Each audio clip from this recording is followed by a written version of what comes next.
Welcome to Flat Earth Debate Uncut and After Show. I'm your host Nathan Oakley, and if you are new to this channel, or you've not done so already, then be sure to subscribe, hit the bell notification icon and join button if you'd like to become a Nathan Oakley 1980 channel member and keep up to date with the Flat Earth Debate. If you would like to support the channel, there is a super chat that runs alongside each of these shows while they premiere, and there's also a PayPal, Patreon, crypto and thanks button in the info box below the video. Speaking of Patrons, I'm going to do a quick shout out to all of you who do support me on Patreon, so a massive shout out of thanks and appreciation to Endless, Flat Earth Sage, Goldie McKiernan, Phoenix Rising 86, Retro Bill, More Books, Cannabear, Fibre Oats, Michael Kahn, Rob H, John Kays, Patrick Gunnels, Banter, Will Brax, Troy Shuker, Hairy Blade, Mobile Max 777, Neo the One, Rob W, Open Minded, Reese Pound, Del West Watson, Maria Neelands, Unbelievable Productions, Blue Ridge Ranger, The Real Gabster, Liam Nedrick Jr., Abraham Mohammed, Adrian Quintana, Skeptic936, Life is Short, Texas Mike, and David Wayne Foster. So another massive, huge thank you to all of you for supporting me on Patreon. Now I will hand over to whoever is in Discord and Google so you can enjoy their dulcet tones while I set up for today's live show. The after show. No more slides, I hope. You'll see what I mean when the show airs, because it's just slide after slide after slide for about 45 minutes. No, I know. I knew exactly what you were saying, but the way it sounded, it was like, oh, thank goodness, I got a break. No more slides. Yeah. Well, you remember that one time I was trying to present from my PC and it just wasn't working. And so ever since then, I said, okay, unless I have a chance to figure this out, I'm not doing that again. So I just throw you the slides and we kind of have each other's timing down now, and you know what I'm about to say before I say it, and your pointer is going right where it needs to go. So yeah, the end result in the recording always looks right. Yeah, it was just funny. I said, okay, I won't throw any slides tomorrow. Just won't tuck them out.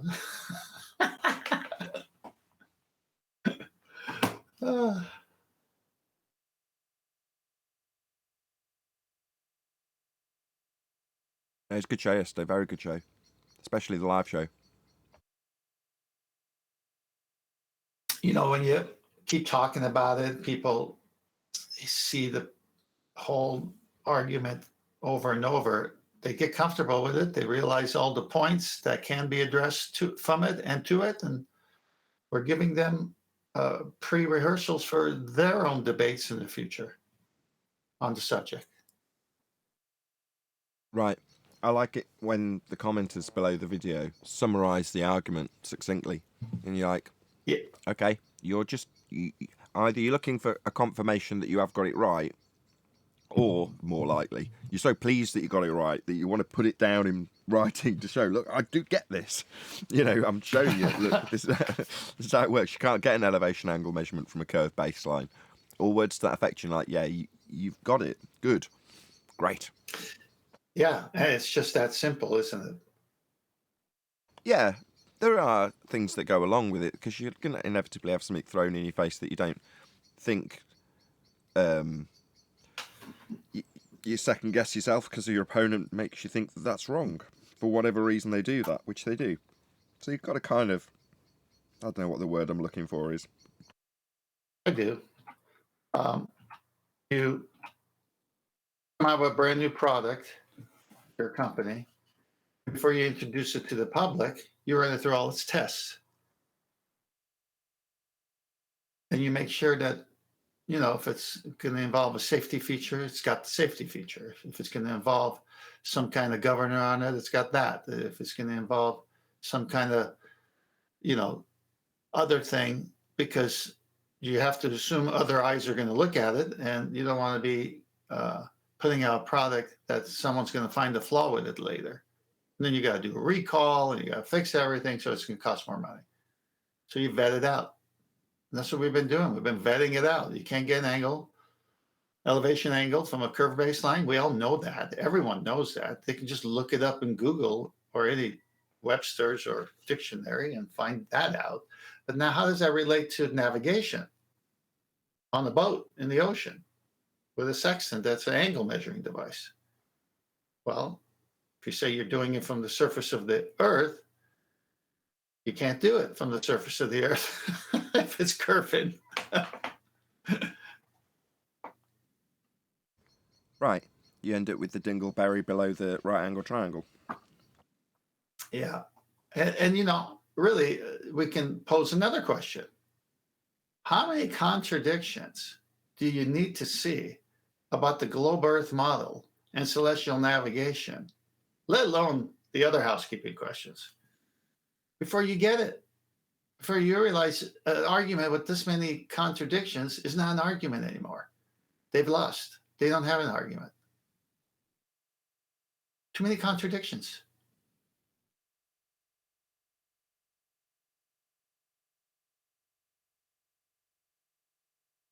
Indeed. I don't know.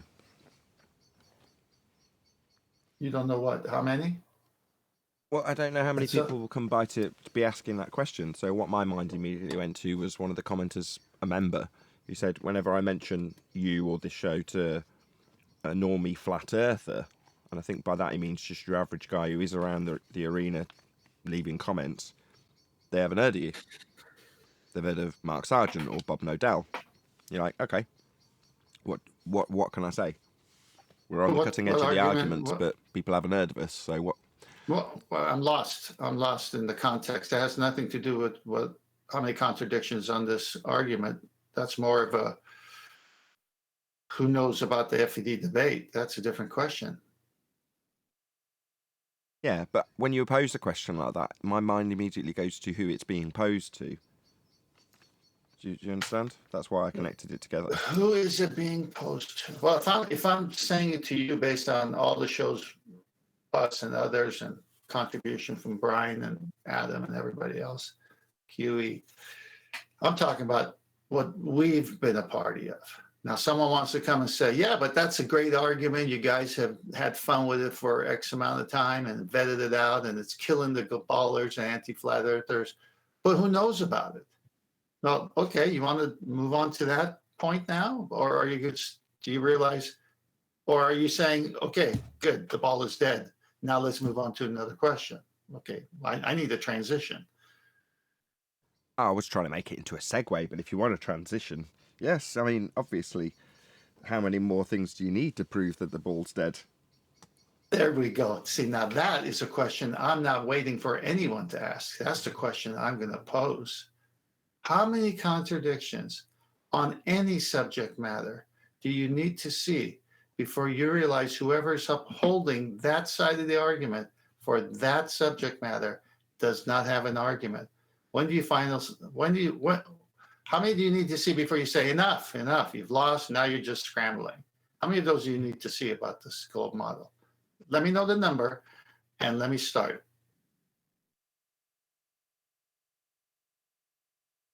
So, yeah, who are you putting that question to? Everybody. Everybody, right, there we go. That's why it links. Everybody, because not everybody is looking at the show. There you go. Oh, no. Okay, now that's a different question. Now I'll say, okay, let's just have fun. Okay, why do you say that, Nathan? Why do you say not everybody's looking at the show? I told you like 2 minutes ago, one of the members commented on it.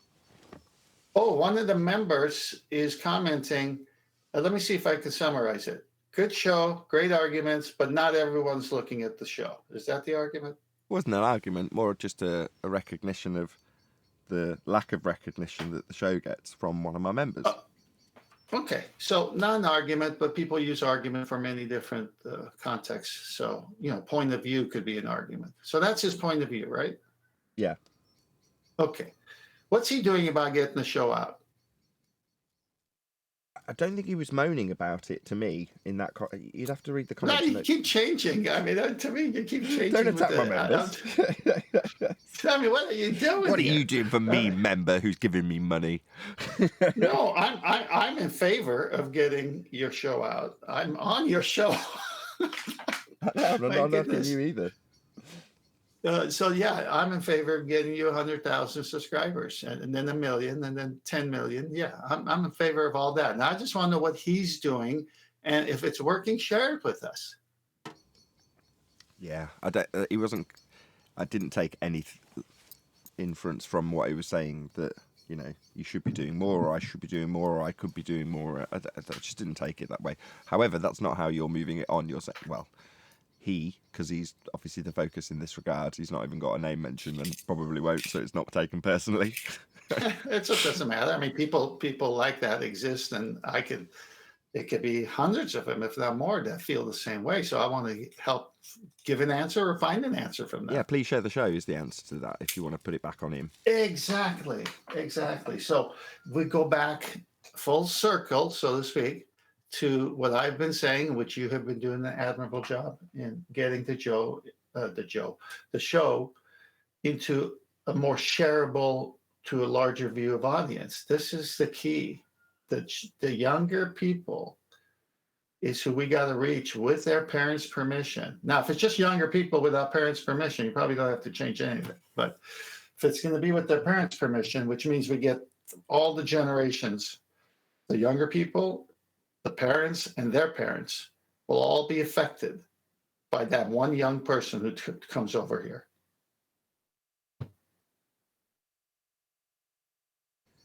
Yeah, I'm trying. No, you are. I'm applauding you for it. You are, and I'm seeing it, and I'm really proud of you. Because it's just, you're saying, okay, if I want the bigger audience, the different generations, and let the word of mouth portion of the show grow, and if we get that 12-year-old or that 10-year-old who, mommy, daddy, why does this happen? Why? We need that guy. We need that gal. Well, actually, it would be, strictly speaking, 13 plus, because you're not allowed a YouTube account if you're under 13. All right, 13 plus. Sorry. I get what you're saying. All right, 13 plus. But the 13 plus has a younger brother and sister that at night, when no one knows, is sharing the show. And they should definitely stick to YouTube Kids and not be exposed to it by their older siblings. Yes, they should. And I'm not recommending they don't, but we know how life is. And so word would get around. They'll dumb it down. They'll say the argument to their brother live and become the younger Nathan Oakley in the flesh rather than share the show. How's that? Close enough to the fringes of YouTube guidelines. Let's put it that way. Yeah, I mean, it's just human behavior. I mean, you're not going to stop it. So, yeah, we're not recommending it, but it might happen. But not in the case. You're making it to where that will be shared. The 13-year-old, that is, will go to the parents and say, hey, that show we've been listening to? Well, I'm thinking, how about you? Yeah. But in this world we live in, I totally understand where you're coming from, because I think where you're coming from is, rather than, let's put the scenario together where Dad likes to watch Flat Earth debate, and he watches it about 10:30, 11 o'clock, kids have gone to bed, he might listen to it on headphones, might listen to it in his office, on his own PC or laptop or whatever. What you really want is them to be listening at about 6 o'clock in the evening on a smart TV, so it's on like the news. And if there happens to be other aged siblings wandering around as they're watching Flat Earth debate, which is PG, on their smart TV, because why wouldn't you watch it on the smart TV? It's not like anybody's going to swear really loudly and scream and yell at an anti-Flat Earther. I mean, that just doesn't happen. So obviously it'd be being watched on the smart TV and everyone around would hear it. Yeah. Well, let me take it a little deeper. In marketing and I'm getting an echo, but in marketing and sales, third-party validation was always important. If someone else would say something about what I was selling, or someone else I could pull an article about that was promoting my product, didn't have to be mine, but similar to mine, people say, I didn't know about that. So when you eavesdrop at a restaurant, not on purpose, but because the people are loud anyway next to you, and they're talking about subject X.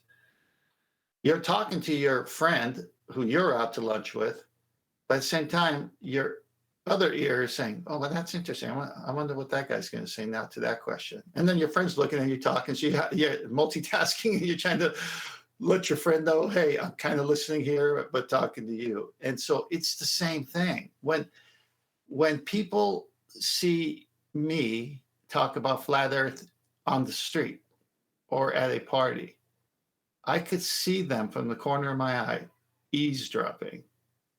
And they want to know, okay, who's going to win? The flat earther or this guy who's fighting him? And that's third party, whether it's someone validating your point or someone and you are debating and someone's listening. And sure enough, later in life, maybe that same week, the subject comes up again. Oh, you know what? I was at a restaurant and these guys were talking about that. What do you think about that? So these are the small seeds. These are small things. So now if you have a show and it's viewed on a regular basis and it's educational and they're learning about gas law, the QE mentions like 5 or 6 gas laws. You know, like I don't know each one in detail like he does, but if he was going to educate me on those 5, I would say that'd be time well spent. So I know I can't even pronounce one of them, Abogagos or Gauss law or something. Avogadro's law, Boyle's law, yeah, Gay-Lussac's law, Brownian motion, the second law of thermodynamics. Why don't you know the list? No, I because it's not my forte in the sense that I could just say them all by gas law and second law, third, high pressure, low pressure. That's all I need to do. I don't need to go. I got enough on my hands with what I'm working on to be the subject matter guy to go to on certain things. Other people are subject matter guys we go to on your show. Like Adam is the math guy. Everyone knows Adam's the math guy, but Adam's well-rounded. Adam's very diplomatic. Adam could take a tough situation between 2 people and come in and share both sides and calm those 2 boys down, right? Adam's that good. And his logic is hard to beat. So you've got all these panel members with their own, gifts, and we all benefit from listening to them. Now we can make this thing 6 o'clock our time. This show wouldn't be stopped sharing. You can stop it. You can stop the sharing. Oh, you got to listen to this. They're just not like a broken record. They're not stuck on one subject. They go here, then they go there, then they go there. And then the toughest arguments you would think anyone could pose to them, they just slice them up like they got a Ginsu knife. And they just chop that thing up, And it's like, I am learning how to win with words. This is worth my children listening because they're going to grow up in a tough world. This is your future. Yes, I believe the children are the future. Yeah, they are. Good morning. Morning. Good morning. Yeah, Eli's the fallacy guy. Don't mess around. Oh, Eli's fantastic. I'm telling you, take the show on the road. We're ready to go. We got so many things we can talk about, never run out of content, and bring the toughest opponent, and if they would even come. One of us has something for them. And if not, we'll get back to you later. We haven't heard of that rebuttal yet, but give us time to vet it out.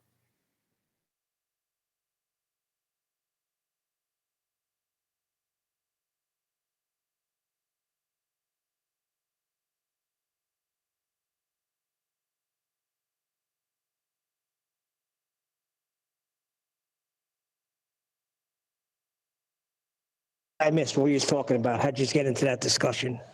This is like the 4th day in a row I hear children of the future. Well, just where the show's headed and the way Nathan's admirably doing it in a way where it could be shared with all ages. Once we fully get there, there's no stopping the show. I agree. Stop people from cursing, then go on a rant with about 8 F-bombs in it. I agree.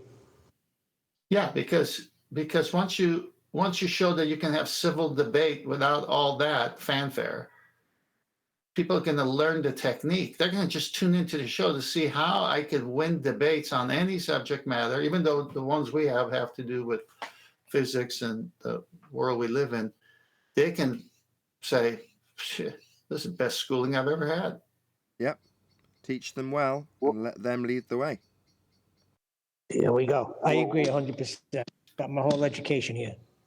Well, fallacies. I mean, basically, if you can show people how to spot fallacies, they'll say stop. Like Nathan says, stop. You know, that's fallacious arguing.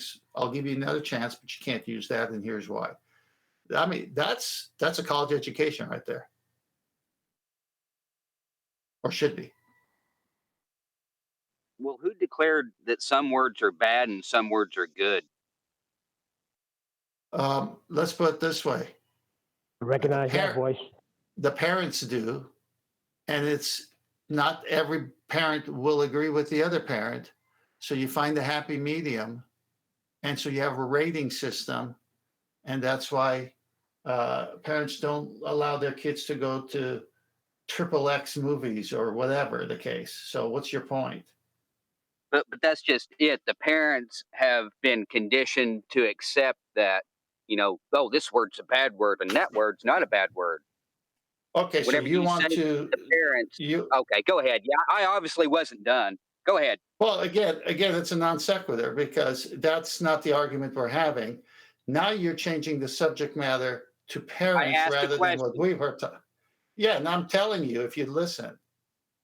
Yeah, I am listening. You're the one that interrupted me first. Whenever I was interrupted you because you're arguing whenever I do it to you, it's just blasphemous, I guess. It's cool. You're falling into the very point I'm making. You're arguing fallaciously. You changed the subject matter into something else, and it wasn't what we're talking about. So now you're arguing fallaciously. It's actually a question to Neil, since he's the one that brought it up. I don't know why you decided to try to white knight for him, but it was actually Neil that brought it up. I'm telling you why I'm doing it. I'm stopping you cold in your tracks because you changed the subject matter. So get back on the subject matter. You gave me some weird fucking reason about, because the parents decide. Some parents decide that this word's a bad word and that word's a good word. And then you went on to say that although not all parents will agree that this one word is a bad word, you have to find a happy medium. And then I went on to say that the only reason why the parents assume, now let me finish, this is my point that you fucking interrupted. The only reason why the parents assume that some words are bad and declare that some words are bad is because they've been conditioned and programmed the same way growing up. And my original question was, who originally decided that some words are bad and some words are good? Originally. So the parents are not the original people that decided some words are bad because they was taught. You're happy now? You're happy now that you got your fallacious argument out after I stopped you? Yeah, And when all else fails and your fucking argument slaughtered, just say it's fallacious without giving the type of fallacy or anything. Hell yeah. Calm down. Excellent panel you have, Nathan Oakley. Excellent panel. Okay, calm down. Calm down. Man, you're losing it maybe already. Maybe I wouldn't be this irate if you didn't talk stupid. Maybe you shouldn't change the subject matter to something. I didn't change the subject. Neil brought it up. It was a question to Neil. You tried to white knight for the fuck card. And now you are just saying, it's fallacious. You're just being fallacious whenever you have nothing, man. Your narcissistic, fucking egotistical bullshit's got to go, dude. Why are you cursing so much? No, let him. He's doing what exactly I'm saying. He's a perfect example. You call it fallacious without even giving. Seems like you're the only one troubled about the language. The logical fallacy or anything. So what's your issue? You're just making shit up. Hold on. You're just making shit up as you go, man. Matthias, what's your issue? That we're not expanding on fallacies enough? No. Well, no. My issue is because, I've had this issue for a while now, and I just got back in the server, and Neil said something about, when people drop the F-bomb, some words are bad, some words are good. Well, who decided that some words are good and some words are bad? That was my original question. Depends on context. That's not what I said. Okay, let's just answer him. Depends on the context. So, if you're using an F-bomb as an adjective, when it's contextually incorrect, it's a bad use of language.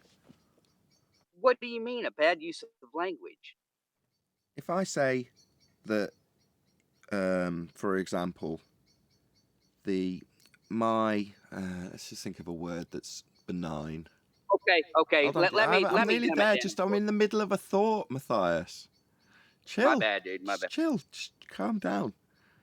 So if I use a word that's benign in between a description, so if I say, my grass is so tin can brown because it's dry as all tin can. Yeah? That's a bad use of the word tin can because the grass isn't anything related to a tin can. Well, if I drop the F-bomb instead of tin can, there's no difference in terms of its contextual ambiguity in that statement. So therefore it's bad because it doesn't fit into the contextual language. Before you reply, I'll give you an example. So I was at a class with one of my kids. While the kids weren't in earshot, one of the parents explained that the kid had used a swear word, but had used it contextually correct. And she chose not to tell him off. Because contextually, the swear word was used correctly. So she's like, what do you do? Tell him it's a bad word? Because as far as she was concerned, and I agreed with you, like you're trying to suggest, well, there aren't really any bad words. There's just bad use of words. And in that particular instant, the swear word was contextually correct, so she let it slide. And I said, yeah, I agree with you. I wouldn't have corrected him either, because what's to correct? If he's used it correctly, what do you do? There's nothing wrong, right? Right. So, like what I was going to say a while ago, we've got two words that represent the same meaning. For example, poop and shit. Only the word shit is labeled a bad word, even though it means the same thing as poop. But poop is, or actually, feces would be the politically correct term for poop or shit. But yet, shit is labeled a bad. I mean, it just don't make any sense, man. Just like fucking fornicate. They mean the same thing, only one word is bad because society has deemed it to be. And then that's my question. Well, why has society deemed some words to be bad? And I think it's all due to the programming and shit. Well, let's just It's have a meeting of it's minds, like a Matthias. programming tradition. Let's have a meeting of minds. Nobody has stopped you in your use of claim to be profanity in this particular Yes, context. they have. You have before. Stop. I'm not there yet, Matthias. I'm getting more annoyed with you interrupting constantly than Well, your you're language saying at the that I moment. have not been stopped for my use of profanity whenever you yourself have stopped me Didn't let me because finish. I've used Didn't let me so-called finish. bad words. You didn't let me finish. Well, don't start out with a fucking lie, and you didn't. and you So you're won't going get to interrupted. indefinitely put distance between this point I'm about to make and you've interrupted. Okay, yeah, fine. No, in the context of that last statement that you made about fornication, and then you use the F word, describing that word with that language, then contextually everything's hunky-dory because you haven't put it out of context. Whereas if I use that same word when describing how dry my grass is, then it doesn't sit contextually like it did when you described what the word actually means. And in the use of the word, there isn't any incorrect or bad use of that word because you're describing what it means socially. So you've got to obviously use the word to then detail what it means. But that isn't the context when you then ranted at me using the same word.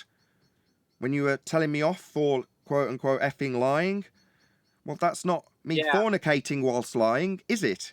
So it's out of context. You're just interrupting me, Matthias. While I round out the point I'm trying to make that you interrupted before, I'm still on the same point and you're still interrupting it. That is more irritating than the language you're using, because I'm trying to round out your point for you by pointing out that Matthias, I'm not going to tolerate you doing this. You've got one last chance to stop chanting through me. Oh, so as you just said, you have never been. Bye-bye, Matthias, you complete wanker. Now you're not taking part anymore because you can't keep your gob shut while I round out my point. My point being that if you use the word contextually correctly, nobody's going to criticise you. And if kids happen to be in earshot, then, again, it's an adult show with adult language. But if it's just dropped into the mix out of context, then it isn't acceptable. And I don't think 10th Man would ever want to defend that use of that word like you've been using it. Not that you're here to listen anymore, because you've can't keep your mouth shut while a point's being made. That was outstanding. That point was outstanding. Put that together. Very good, Nathan. I say shit because I live on a farm and coyotes and all kinds of animals leave their poop, which is shit, on my property. So when I keep it in that context, it's fine. Right, but if I happen to come across a pile of 10th man's dirty laundry and I say, get your shit off my property, it's not scat, it's not feces, it's a pile of dirty clothes that I've now recontextualised because my thoughts about them are that, to me, their worth is the same as shit. Therefore, that's bad language. Yeah, I agree. I mean, my dog, what comes in after running on the acreage and rolls in it because he wants to say, this is my territory. Why'd you come and crap all over here? And then I have to give him a bath every time because now he smells like shit. How come Matthias did not understand when you put that together? How we used the word fornication and F together, and then how we used the other. How do you not put that together? How does he not understand that? Why do you ask that question, Neil? Every time you always go there when it's a. Why does it bother you that I asked the question? Because it's a reason why. Because he doesn't want to understand. Well, then give us the answer. Then give us the answer. Say the reason why Matthias doesn't get it is because he doesn't want. I want you to give that answer. That's why I asked the question. Well, no, when you do it, and I know it's obvious, I'm almost offended that you asked the question. I'm not offended, of course, but it's like, wait a minute, you already know the answer. Why are you asking that question?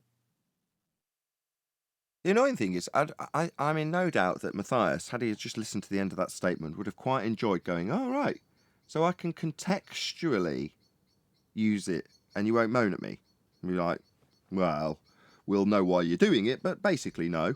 And he'd have got away with quite an interesting conversation where he's trying to slip in as many words as he can contextually correctly, just because it satisfies his urges. That would have been amusing, but instead of that, he just wants to call me a liar because he hasn't heard the full statement, which is to say, in your particular statement most recently.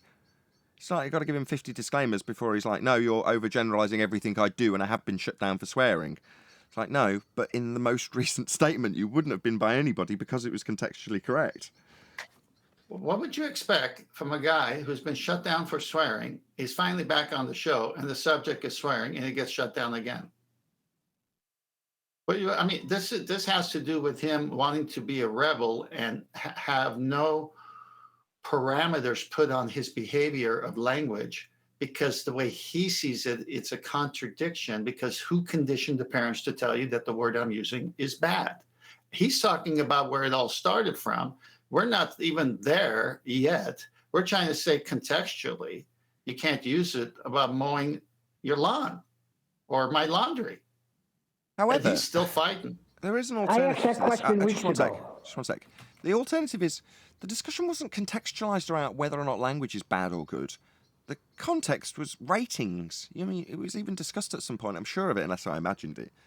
You compared it to ratings. Did I imagine that? I did. Yeah, you did. I did. Right. So the context is, how do you keep the show PG? Well, what's PG? Parental guidance. That's what it means in a certification standard. Well, we're just looking at it in that scope because PG content is allowed to be played in the presence of children. Not for children, not for them to find and discover, but it may very well be played in their presence, providing the parents have presumably vetted it first and gone, no, this is okay to play while they're knocking around playing with their He-Men, or whatever it is kids play with these days. I don't know. But you know what I'm getting at.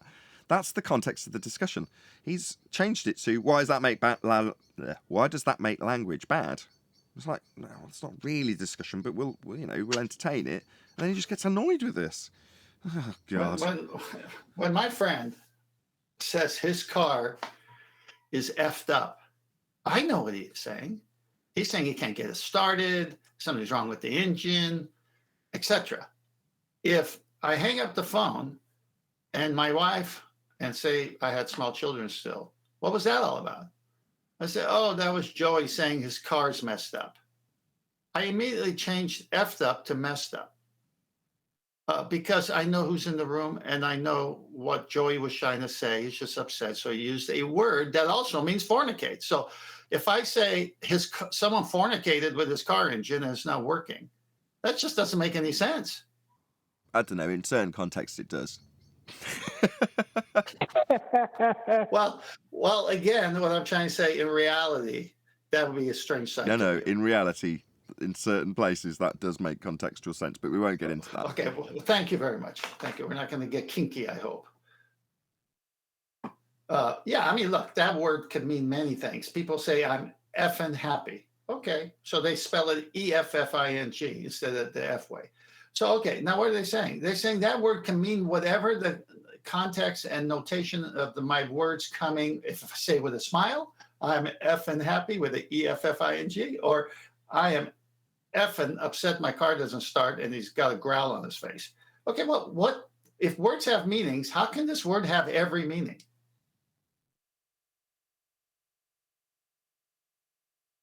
Yeah, poor selection of language in that regard. So you can't think of the right word to associate what you mean or to expand on what you mean. So you just drop an F-bomb in there because you can't think of a word to expand.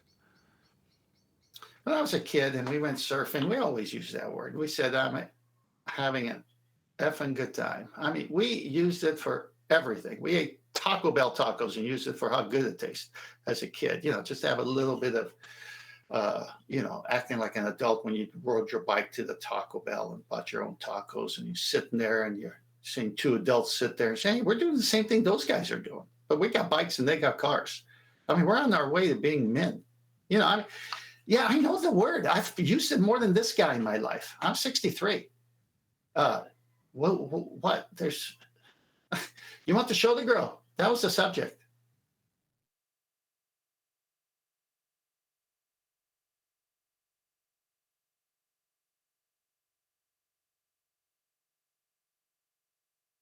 We want to show the grow. That is correct.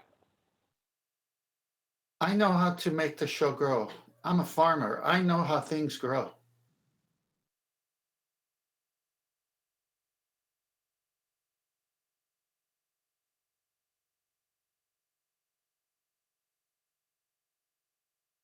Right. However, the disappointment was what I was trying to express when I detailed the particular member's comment. Yeah, but there's something behind that. I'm not poo-pooing, should I say, in the right context, his comment. That was funny. I could have said it the other way. But no, it's a desire for anyone who's a fan of the show, all your panel members. Like, I could go do my own YouTube channel. It takes more time. I got to grow an audience. I don't have a problem. I'm patient. I could do it. But I find camaraderie here. I find good friendships here. I find minds that are greater than mine here. And I could put out a piece of meat for cooking for a meal, and I may have 12 to 20 recipes of how to cook that meat. But when I throw it out on your show, I hear the other 300 ways that I never knew about of how to cook that meat. That's your show. That's worth sharing.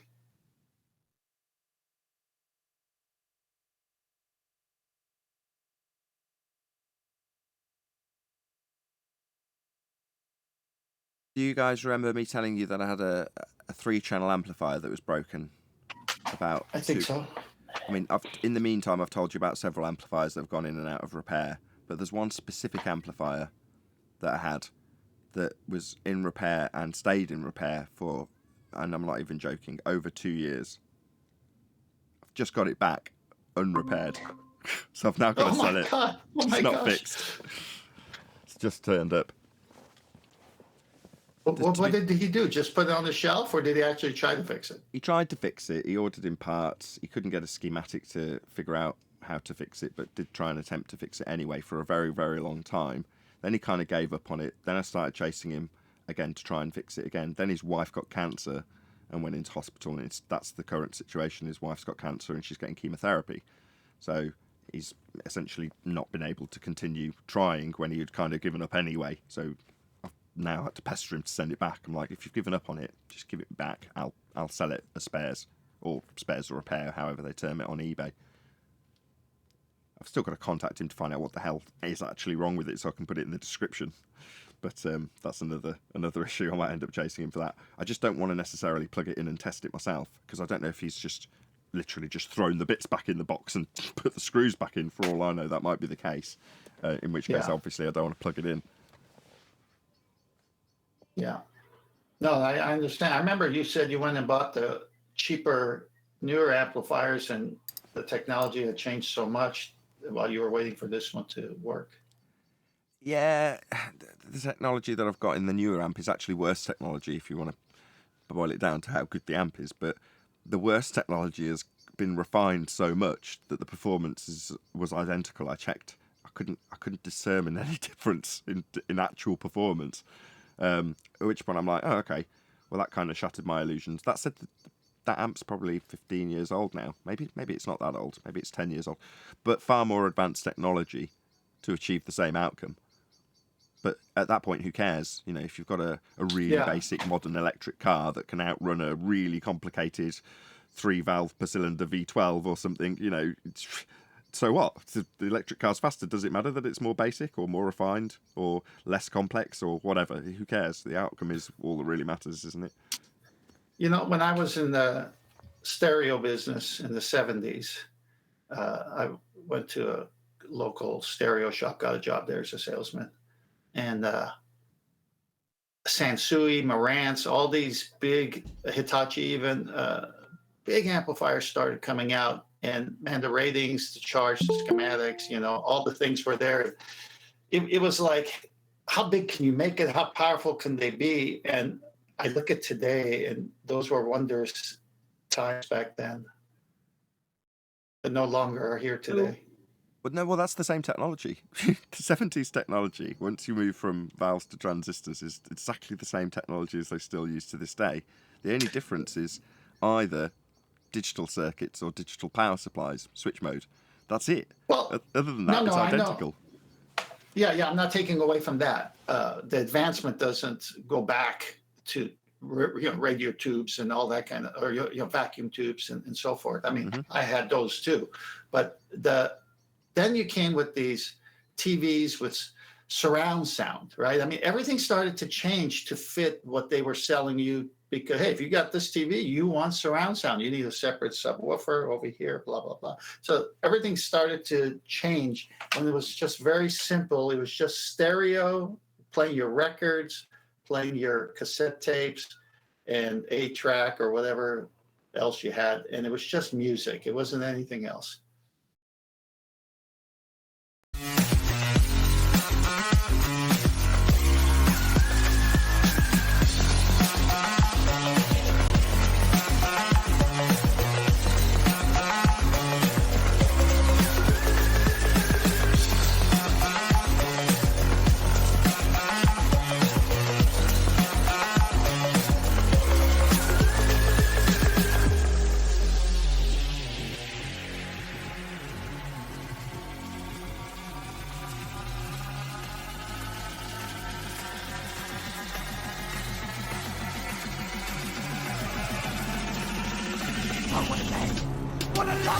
Welcome to Flat Earth Debate and live.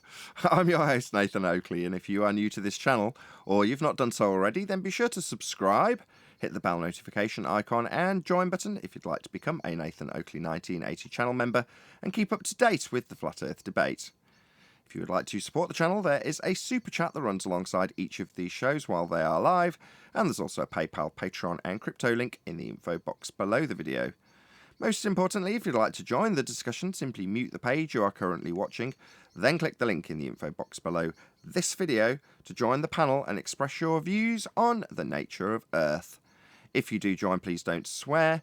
If you do, you'll be ejected, and if you are, please don't try to rejoin the stream using sock accounts.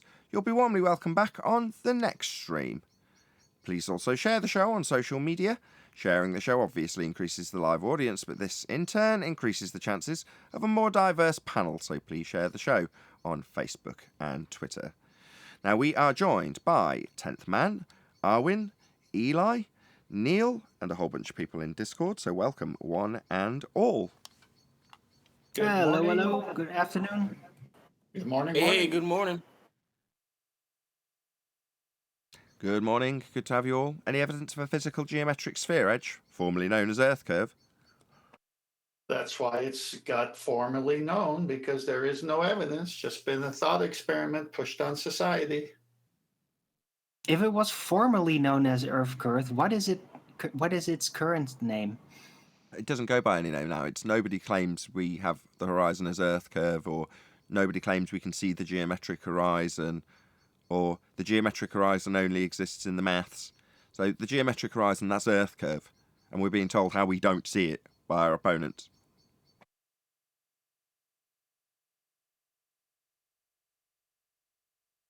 Fair enough.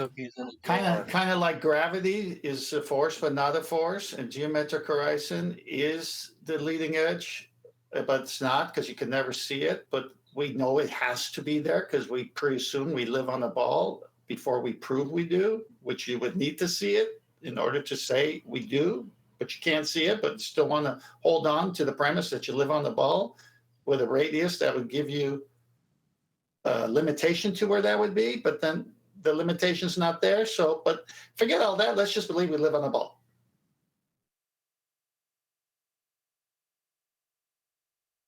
Oh, and by the way, any problems, throw your problems to the mathematicians. They'll figure out some kind of calculation equation to explain it. But we've never seen it to explain it. Well, speaking of which, is there any scientific evidence of gravity?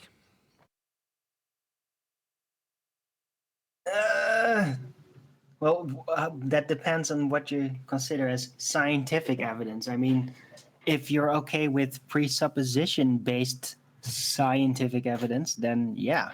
No such thing. Then no.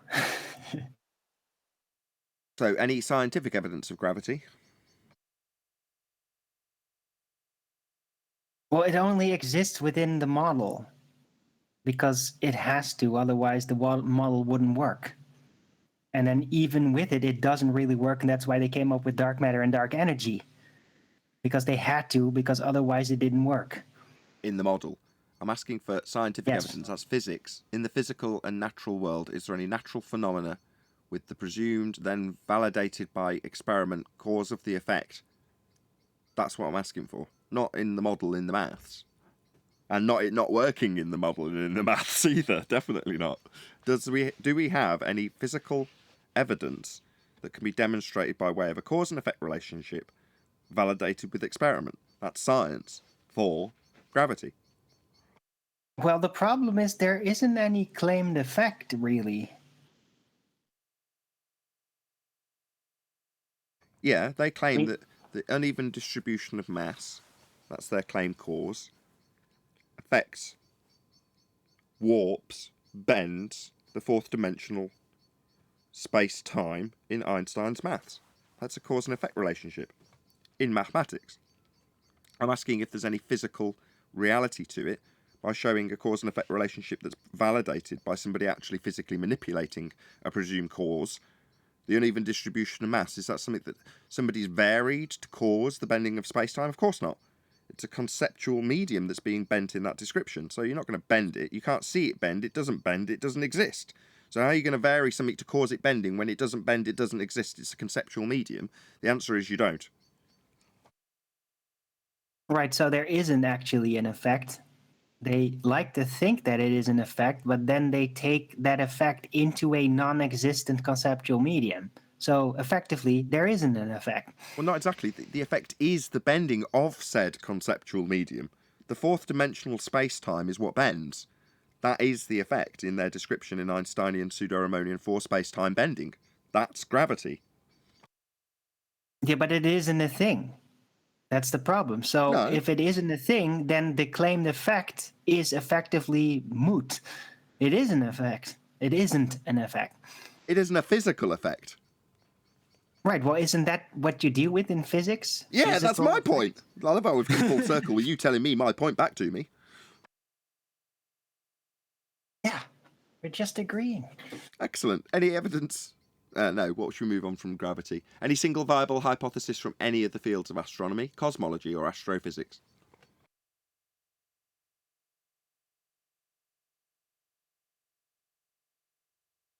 Not within their field.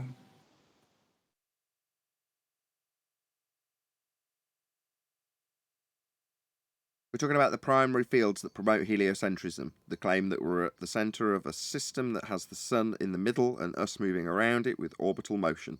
You're telling me there's no viable hypotheses from any of these fields? I think that it's even as bad as that if somebody would actually try to start claiming a viable hypothesis and actually trying to very manipulate anything about these celestial lights, and thus going outside of their model, which is the only viable recourse if you would want to do that, that they'd probably get ostracized immediately, just kicked out of their fields. But that's what we're asking for. Again, same answer to the last reply you gave. It's not regards to what happens within their heliocentric model. It's in regards to an actual hypothesis. That's an IV-DV relationship. DV being something you observe in nature. I'd like to comment on this. This is Go why. ahead. Yeah, this is why when we hear, and you've used this analogy before when they're trying to sell car tires and they use the word science, and we hear it tied to a lot of things, especially products for consumers to buy. We've scienced the blank out of this, or we've scienced this, or the science backs it up. Okay, now what science means in that context is not an IV-DV relationship. It could just mean in the category of science. I think Adam once explained that it's more of a title at universities for classes to take. Of how did he put it? I thought it was a pretty good explanation from Adam. Was orderly relationships to things of a certain subject matter you're studying in university. Like you put it in order and then you talk about it. So you give it some kind of, backing. Oh, in in an etymological context, you're saying that the science of tapestry can be given a context that is correct if your journal is the very specific and detailed description of what is tapestry, then that journal would be called the science of tapestry if it was all encompassing, as far as it can be. Yes. Yeah, I know what you're talking about now. Yeah, in that context, you can describe that journal as the science of something that isn't necessarily a cause and effect relationship. But we're talking about flat Earth debate, i.e. the nature of our physical reality as it presents itself to us. So that is most definitely automatically pigeonholing what type of science we are detailing. That's physics, the study of the physical and natural world. So natural science is what we're dealing with when we talk about science. And natural science is the science with the scientific method, the empirical method of establishing cause and effect. That's what science is. Now, if you want to recontextualize it to a journal describing tapestry, then fair enough. If you want to describe it colloquially, well, what do you mean? There is no colloquial science. If you look up the definition of pseudoscience, it's a claim of science where there's been no application of the scientific method. Therefore, unless you're working within that journal, then your claim of science would be deemed pseudoscience unless it's been gone through the method, been put through the method. Well, that's when it becomes egregious, offensive, and wrong to use that word in the cause and effect situation on all other situations, because that's what we're in the debate about. Well, show us the science behind it. Well, now they're showing us a journal of tapestry. No. I want cause and effect. Where's your hypothesis? Where's the manipulation of the IV? Well, what was the phenomenon? What did you see to even? What was the DV? And then tell me about the control variables that you used so that each time you did it was the same for each test, rigorous testing. And how many times did you do it? And did you bring others to do it? Or is it just you using the word like we just described for tapestry? And you're trying to say the Earth is a ball.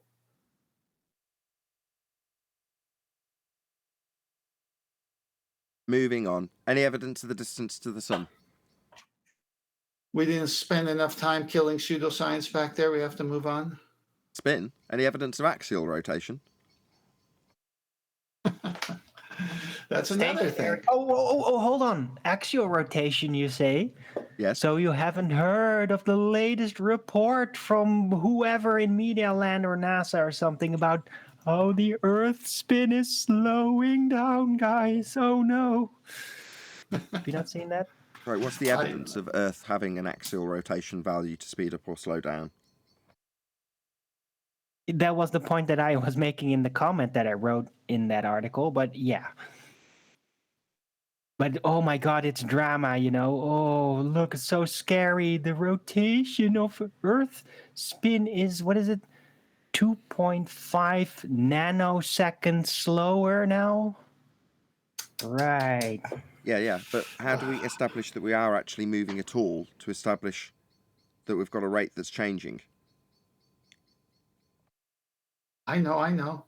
Let's just assume it. No, they claim there's an effect that we can observe, though, don't they? Well, it depends who you're talking to. No. The claim is there is an effect. And then there's a group of people that say, no, there is no effect. And they go against the very nature of their position. Sure, but my primary concern is with the claim in the first instance that the globe makes to prove that we have a rotational value. That's the claim of Coriolis deflection. So it's claimed that Earth turns underneath the stars. Now, I want to labour this because maybe if we have time in this live show, I want to go through a video. I haven't actually planned to do this, but I'm going to do it because it's been on my mind since I watched his video. And that's from, what's his name? Rob is his first name. I've forgotten his surname. Rob Durham? No, not Rob Durham. His channel is called Collative Learning. If someone can remind me of his name. Maybe they don't know him. Anyway. Creative Learning is one of my favourite channels. Bob Ager? Rob Ager. What did I say his name was? Bob Ager. Rob Ager, that's right. Thank you, whoever that was. So Rob Ager recently brought out a video on how he manages to notice things in movies by how perceptive he is where other people have not noticed things in movies when he does his dissection of movies. And in his video, it's quite bizarre. I'm sorry, this will take a little bit while. Buckle down, guys. In his video, he's dropped in this repetitive use of one particular word. I think it was assumption. So he says it over and over again. Assumption, assumption, assumption. And then he talks about flat Earth. It was really bizarre the way it was structured. So he's talking about being perceptive and what you actually observe and how you observe it. Then he transitions to an example of the stars moving in the sky, meaning that we observe Earth turning. Now, even in the way he phrased it made me think, this is a very clumsy way of describing seeing something that you don't see, isn't it? Because you're describing seeing the stars move, and then immediately inferring that that means Earth moves because of that observation. And then not exactly knocking flat earthers, but saying back in history we believe the Earth is flat, and now as a result of us observing the stars moving, we know better, Earth's moving. That was how he kind of phrased it. But like I say, after dropping in a less than subtle repetition of this word, assumption. So maybe I won't discuss it. Maybe I'll let you guys actually watch his 10-minute, maybe 15-minute piece before I get you to pass judgment on what I've just said. Because I suspect there's more to what he's saying than meets the eye. I might be wrong. He might just be using a really crap example of observing something you literally don't observe, which is Earth turning on its axis. You're never out in space. You never see Earth turning. You only see what he described, which is the stars moving. You don't see any other Coriolis deflection effects. None are in existence. The ones they claim are taking place in a matter of seconds, like balls going through goalposts. That's claimed to be as a result of Earth turning underneath the ball after it leaves the field. Well, that's the same as the stars moving as the Earth turns beneath them. It's Coriolis effect. That's what they claim proves Earth spins. But Rob Ager, who's normally very perceptive, it doesn't strike me as the kind of example he would normally give. Regardless, I'm trying to disassociate myself from the fact that I'm a flat earther when I give this critique. And it's not just because I'm particularly biased towards Rob Ager either. I couldn't remember his name 2 minutes ago. So you get the general idea. But you tell me, should I just maybe play clips of this video if I do it on the fly, or should I post it in one of the threads for you to watch prior to me discussing it with you? Which would you prefer? How long is it? Well, that's the problem. It's about 15 minutes, maybe 10 to 15 minutes long. So I don't want to chew up my whole live show going through this one video. Whereas if there's particular... Maybe you want to save it for the after show? Hold on. No, let's do it. It's never been done. Let's do it. Eli, answer me. Can you? Oh, yeah. Can you give that Reddy Hoff quote that I shared a long time ago? The guy who was correcting that guy in that article in that magazine. Do you have that handy?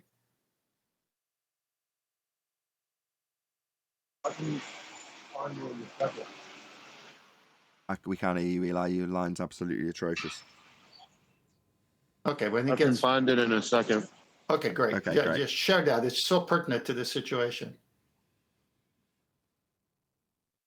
Sure, but I still didn't get an answer. There's about 100 people watching, and I don't know where I should go to this video. I'm going to post it in the...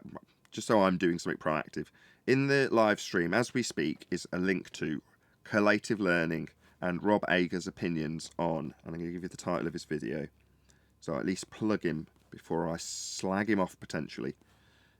Because you might read this a different way to the way I've read it. 8 principles to improve your observation skills. Part 1. Collative learning.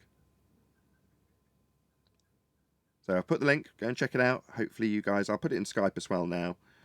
So regardless, if we forget about it, you'll get it in the War Room and in Master B. Well, I think the quote that Eli's going to read may make you reconsider about talking about the subject now. Okay, go ahead. Yeah, I'm waiting for him to do it. I'm the one who shared it, and I can't even find it. I have to look through my files. Then again, I lost my screen and everything, and I have to go rebuild. Okay, well, we're destroying the flow of the show, so let's carry on with... Go on, Eli. Was that Eli? Please be Eli. No, that was somebody else, but go on. Go on, whoever that was. Chocolate with Eli. Hey, chocolate. Yeah, move on, Nathan. He'll come back. When he reads it, you can dovetail back to it. Okay, well, let's move on to distance to the sun. No distance to the sun. It's over there. It is today. Isn't it? Yeah. Yeah. Me. Very nice it is too. Yep. Well, I like your analogy of doing a vertical angle with a lighthouse, say from sea level to the top of the lighthouse, but then someone puts you on a 40-foot crane and says, okay, now do it from here. And of course, the vertical will be shorter because you're higher up. But then when you try that with the stars, it doesn't work. Any evidence you can have gas pressure without the necessary antecedent of a container to press upon? Negative. And this is so simple. A Cannot 6-year-old compute. understand it. Cannot compute, cannot be calculated. How many gas laws are there by name? And can we go there to figure out what they say causes gas pressure? Gas pressure. It doesn't matter what they say. It can't be calculated. Well, without like a Boyle's. container. Well, I know, but I want to know the books by experts, the title. One is Boyle's Law. The other one is what? Let's list the names, and then what do they say? Gay-Lussac's law, Avogadro's law, Boyle's law, the second law of thermodynamics, Brownian motion. Okay. Now, what do these books say about gas being pressurized? Do they say it has... It expands in all directions to fill the availability of the container, and the antecedent consequent relationship that is gas pressure and containment is something you can validate with science. The dV would be gas pressure. The IV, the necessary antecedent, would be containment. By definition, gas pressure is the force exerted on the walls of its containment. I rest my case. Right, Any they can evidence? only like conjure a fiction of how gas pressure is supposed to work, but they can't even calculate it. They can't automate it in some kind of computer model and have it make logical, consistent sense. Because you can't even calculate or imagine the actual gas pressure without containment wall in order to have it manifest. Any evidence of a self-perpetuating molten iron core at the centre of a presupposed spherical Earth?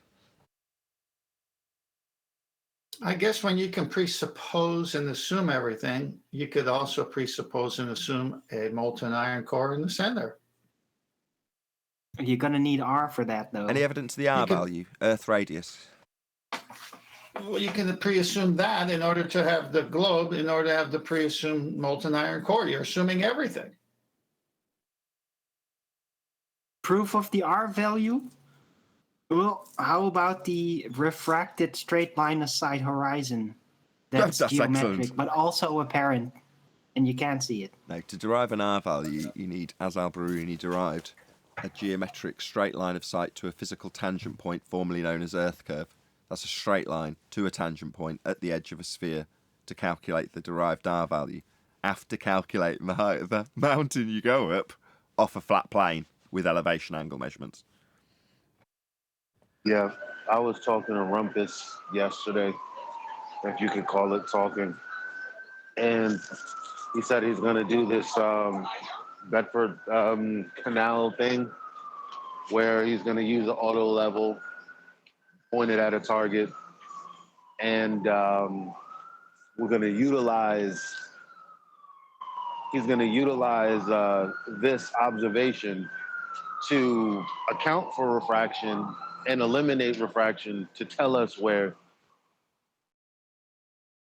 things would be. I guess I don't want to mischaracterize anything he said, but I mean, I don't know, man. Rumpus says a lot of things. Refraction. Cup your mic. Cup your mic. Cup your mic with your hand. Like, put it with a cup shape around your mic so the wind doesn't get in. Shout out to Godzilla37, who drops me a nice big super chat and says, Richard and Devils sitting in the chat, swearing up and down that it can't be flat. We ask them to prove the globe must be blocked by their earlobe, because the only answer we get is we can't do that. Thank you very much for the super chat, Godzilla37. Outstanding. Eli, Rumpus says a lot of things. Sorry, Neil. I think that concludes the housekeeping. Did we miss anything? I don't think we did. Right. So, I'm going to make an executive decision to just go through this Rob Ager video on the fly and just hope for the best. So, I don't think I need to disclaim before we go through this that this is being done for criticism purposes within fair use, because Rob Ager has to deal with that crap on a day in, day out basis because he's covering films. So we are definitely not just playing this video out. We're going to be critiquing what he says. And we've got a reasonable chunk, half of the live show to do it in. So hope you're all down for this. Is everyone down for this? Please be enthusiastic. Yeah, but can I see if Eli could either post that article now or after you're done? What's position is he in finding that? I'm really just excited about this video. I mean, that's what I want to focus on. Me too. psyched. Do it live. Okay. I don't know if Eli will come back to us. He's on the main panel, so he's easily going to be able to speak up when he can, and he does, and we will. Should we get into it then? I have it. I just can't share it right now. Fair enough. We'll get to it, Eli. We will get to it. Okay. Right. So what I'm going to do is just do this on the fly, so you can see what this video is. This is called 8 Principles to Improve Your Observation Skills, open brackets, part 1, close brackets, hyphen, collative learning. Let's give it a thumbs up. Please, whatever you do with it, share it, watch it, give it a thumbs up, and all that good stuff. So shout out to Rob, who I really like and really like his channel. I am subscribed to him. But we're just going to get into it and see how we go. So it is a fairly lengthy video, but if I have to skip various bits and we get to focus on certain bits and miss other bits, that's just how it's going to be on the live show. So let's get right into it. Pete, of course. Even before the realization of a round Earth, we had the sensory evidence of visible constellations on clear nights. But the true scale and intricacy of those blemishes in the darkness was beyond our comprehension. Today, with super powerful telescopes and satellites taking clearer pictures of the cosmos from outside the Earth's atmosphere, new discoveries are being found regularly. A satellite can spend months looking at a patch of darkness, slowly gathering the rare light particles emanating from that dark patch, and the end result will reveal thousands of previously undetected galaxies at even greater distances than anything we've ever seen before. Okay, should we start there? Yes, Nathan, we're really keen to point out his presuppositional distances. Oh, yeah, great. I was on mute. Yeah, let's start there. Okay, so he's talking about presuppositional satellites in space. So who, if any of you, would like to address that? If not, I'm going to. Well, space is a problem because in the context of what they're saying... He's begging a question. Well, yeah, you got there fast. But again, this goes back to a question we have. How can you have gas pressure next to this thing called space, all that black area with 10 to the minus 17 torr vacuum, without containment of the gas on Earth? All the gas on Earth would, as you guys say, bugger into this available volume and we'd all be dead.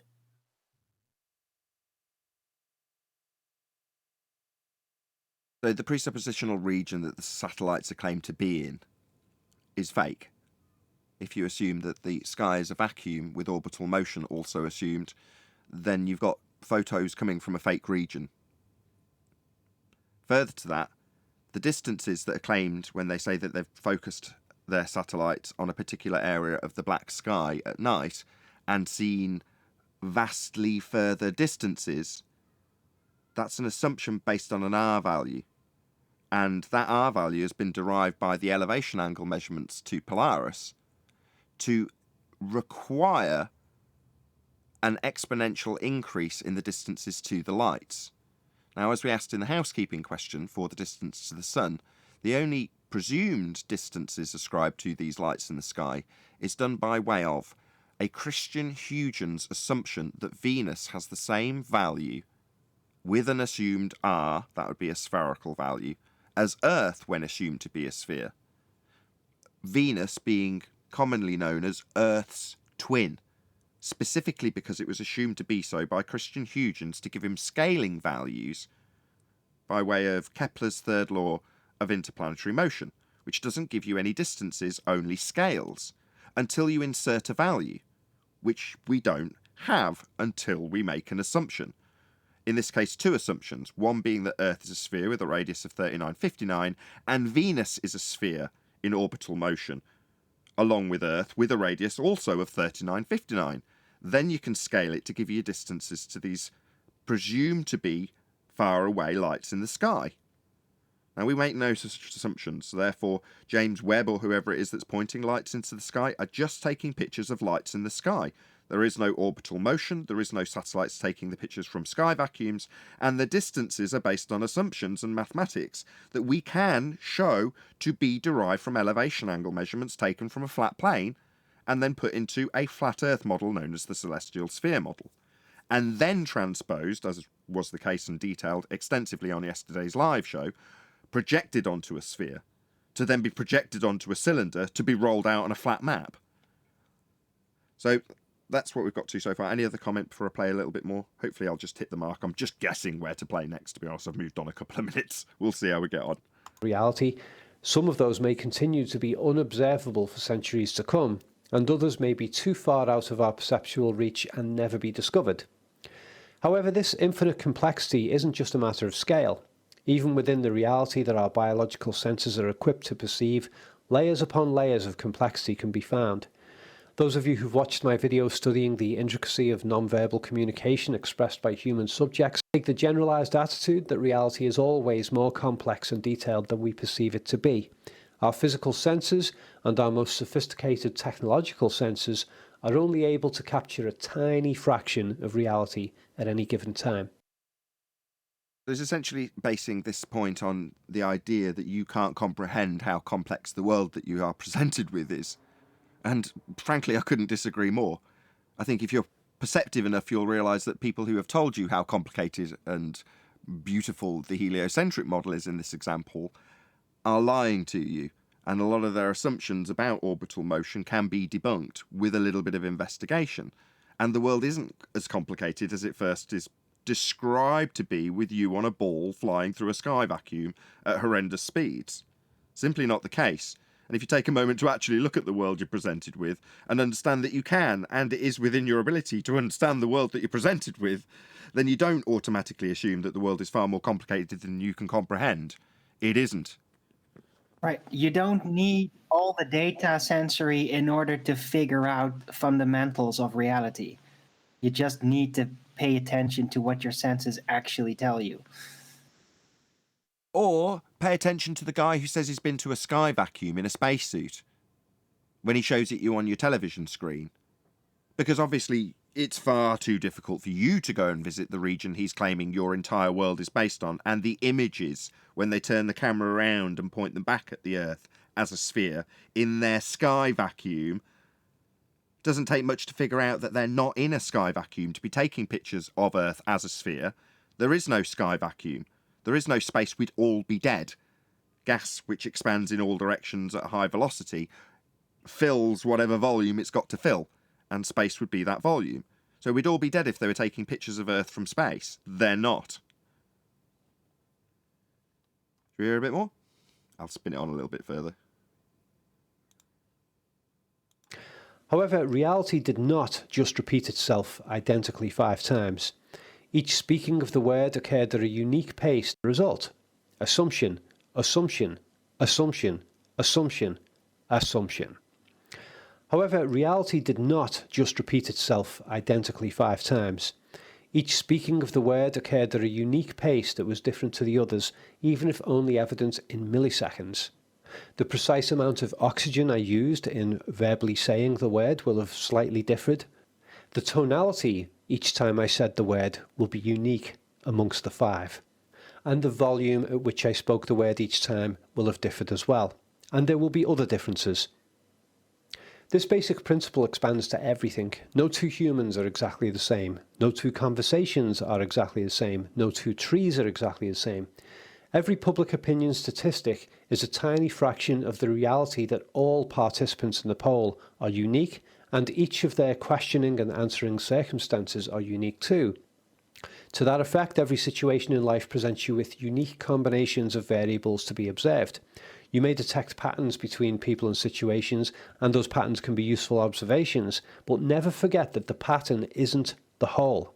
There are always variables. There is always a uniqueness to every single experience that you ever have. I don't know if that's going to yield any comment from us in that regard. What I played it for and was hoping to catch was his use of that word and his repetition of it in this particular piece. Any comments? If not, we'll move on a little bit. No. Assumptions, language is far too simplistic to accurately represent reality. This is not to say that all descriptions of reality are useless. Sometimes they're incredibly useful, but useful is different to real. History is full of situations in which people held verbal descriptions of reality which have now been proven wrong, but which still allowed those people to carry out important tasks. The 4 elements assumption of nature, earth, fire, air and water, was widely held, and methods of material production and manipulation were built upon that perceived reality. Today, however, we know, or do we simply believe, that all 4 of those supposed elements are simply variations of atomic and chemical structure. Herbalists for millennia have assumed magical properties as forces behind certain types of plants. They may have also been wrong, but they were still able to produce health benefit results by using those plants in accordance with their mistaken beliefs, and they still got results. Language is our psychological attempt to perceive repeating patterns in our experience on the physical world, but even at the basic level of a single word, it doesn't strictly represent reality. We apply the word mountain to many different geographical contexts, even though 2 mountains are never identical, and one man's mountain may be another man's hill. We use the word person to describe anyone we meet, even though those people are never exactly the same. But the definition of the word person loses its reality grip in reference to unborn humans, At what stage in pregnancy does a fetus become a person? If a person is kept alive on a life support machine with no chance of awakening, are they still a person? Okay, again, I'm not prepared enough to know which sections he's specifically referencing Flat Earth, but if there is any comment in this regard, please give it now. If not, we'll just move on. When language is used in sentence form, it clashes even more with complex reality. We say the Earth is round, but mountains and seabeds show that it isn't if you look close. Academics and legal communities have been trying for centuries to develop absolutely reliable descriptions, but no matter how large the words, no matter how complex the sentences, and no matter how many pages the publications, reality is always more complex and varied. Okay, there we go.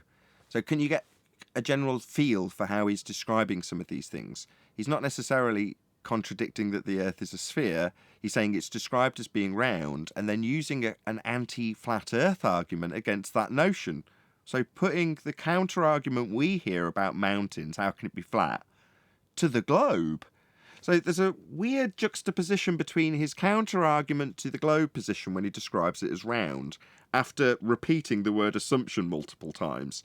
So can you see why, at this stage, see this as being multi-layered in terms of how he's presenting this information thus far? Absolutely. I mean, that's a good find and good critiquing of it. Any other comments? If not, I'll spin on. It's interesting, at least. Well, the word assumption, the word descriptive, the way he used it, he could almost be us. Are you saying that it's contradictory to claim that it's round when there's hills and mountains and valleys? No, he's postulated that the description of a philosopher saying the Earth is round, or whoever he contextualized it with, isn't correct because there's mountains and valleys. So you can't just describe it as being round. He's contrasting the globe Earth position with what we typically hear as an anti-flat Earth position. Now, this just could be a pure coincidence, But when I heard it, my ears pricked up and I thought, I've got to talk about this on the show. Well, you have said in the past that flat Earth is really not the best title, but it is what everyone is understanding because the Earth is an irregular plane. So it's not a flat Earth when we all agree it's an irregular plane with valleys and mountains and so forth. Sure. Should we hear a bit more? Hopefully I'll, hit on bits again that are relevant. And so the keen observer of the world should maintain awareness of this principle that language is never a completely accurate representation of reality. In doing so, you free yourself of the perceptual shackles of oversimplified, word-based assessments. Ingredient number 4 for an observational attitude is the multiple explanations assumption. Extending from the acknowledgement that language is not reality, multiple useful descriptions can be created for any particular thing or situation. If you read the article version of this presentation, is the text being displayed on a screen, an electronic device, or a pixelated surface? All of complexity. Maintaining awareness that there can be multiple valid descriptions of anything keeps you open to the possibility of new descriptions, and thus new information. The 5th ingredient for an observational attitude is the incomplete knowledge assumption. Bringing the 4 previous assumptions together, we reach an overarching grand assumption that our knowledge of everything and anything is always incomplete. We never have 100% understanding. There isn't a single life experience in which more cannot be learned through further observation. New, previously unobserved aspects of reality are constantly happening to us, around us and within us. Okay, I want to address that. If anybody's got anything to add at this stage, add it, and then I'll add my point to that. Okay, no one's got anything. Okay, so no, that's incorrect. So there is empiricism that can be achieved, and it can be achieved when asking questions about how things behave. So you can achieve empiricism. Now, I will give him a little bit of credit, which you can, if he chose to, in reply, weasel in his statement again by saying, well, even if you've got an empirically validated cause of an effect you've observed, which is never to be changed, never to be altered, hence the need for systematic experimentation to validate that cause and effect relationship, something that won't ever change. Violates the law of non-contradiction and the experimental process if it did. It can't. Therefore empirical. That won't ever change. The lack of vitamin C is always going to cause scurvy. That's always going to be the case. That's never going to change, Rob. Ever. Why? Well, it's been validated empirically by way of experimentation. It's something that I can say now and will be true till the end of time. No amount of research will ever change that fact, empirically validated by science. And it is empirically validated by science. Does that mean that you can't investigate further the effects of scurvy on the human body? Or the healing process when vitamin C, the lack thereof being the cause of the effect, is applied to someone who lacks it? No, you can also expand upon your knowledge that you acquire through this empirical method. But there are empirical things in our world. They're validated by a method. It's called science. Now that method has advanced humanity and has been hijacked to claim things that we are experiencing in our claim to be physical and natural world, but we can never physically experience, like gravity, like earth turn, like the sky vacuum called space. Those things are beyond your comprehension and beyond your experience. Anybody else before I play a bit more? Hopefully I'll land on a little bit. I'll spin it on a bit. Beliefs. Two boxers might both claim to have won the same fight against one another. A scientist might assume a test result to disprove something he already believed to be untrue, but he might not consider other alternative explanations of the test result. When a scientist performs a test, contextually, Rob, that's an experiment. He's a scientist, so he's doing science, and a test is an experiment. It's a hypothesis test, the actualization of the presumed cause of an effect you observed in nature. So you see something happening in nature, vary and manipulate something you presume at this stage will cause it. And if it causes it, like vitamin C and scurvy, then you validated that which caused the effect. That's science. In the method, you have a null. And that null offers the antithesis of your prediction. If vitamin C, then no scurvy. If no vitamin C, then scurvy. You've got the antithesis in the null. So if A, then B cannot simultaneously exist along if A, not B.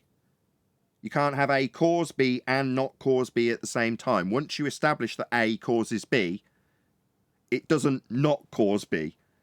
And that's your null. If A, not B. And you never test for the null.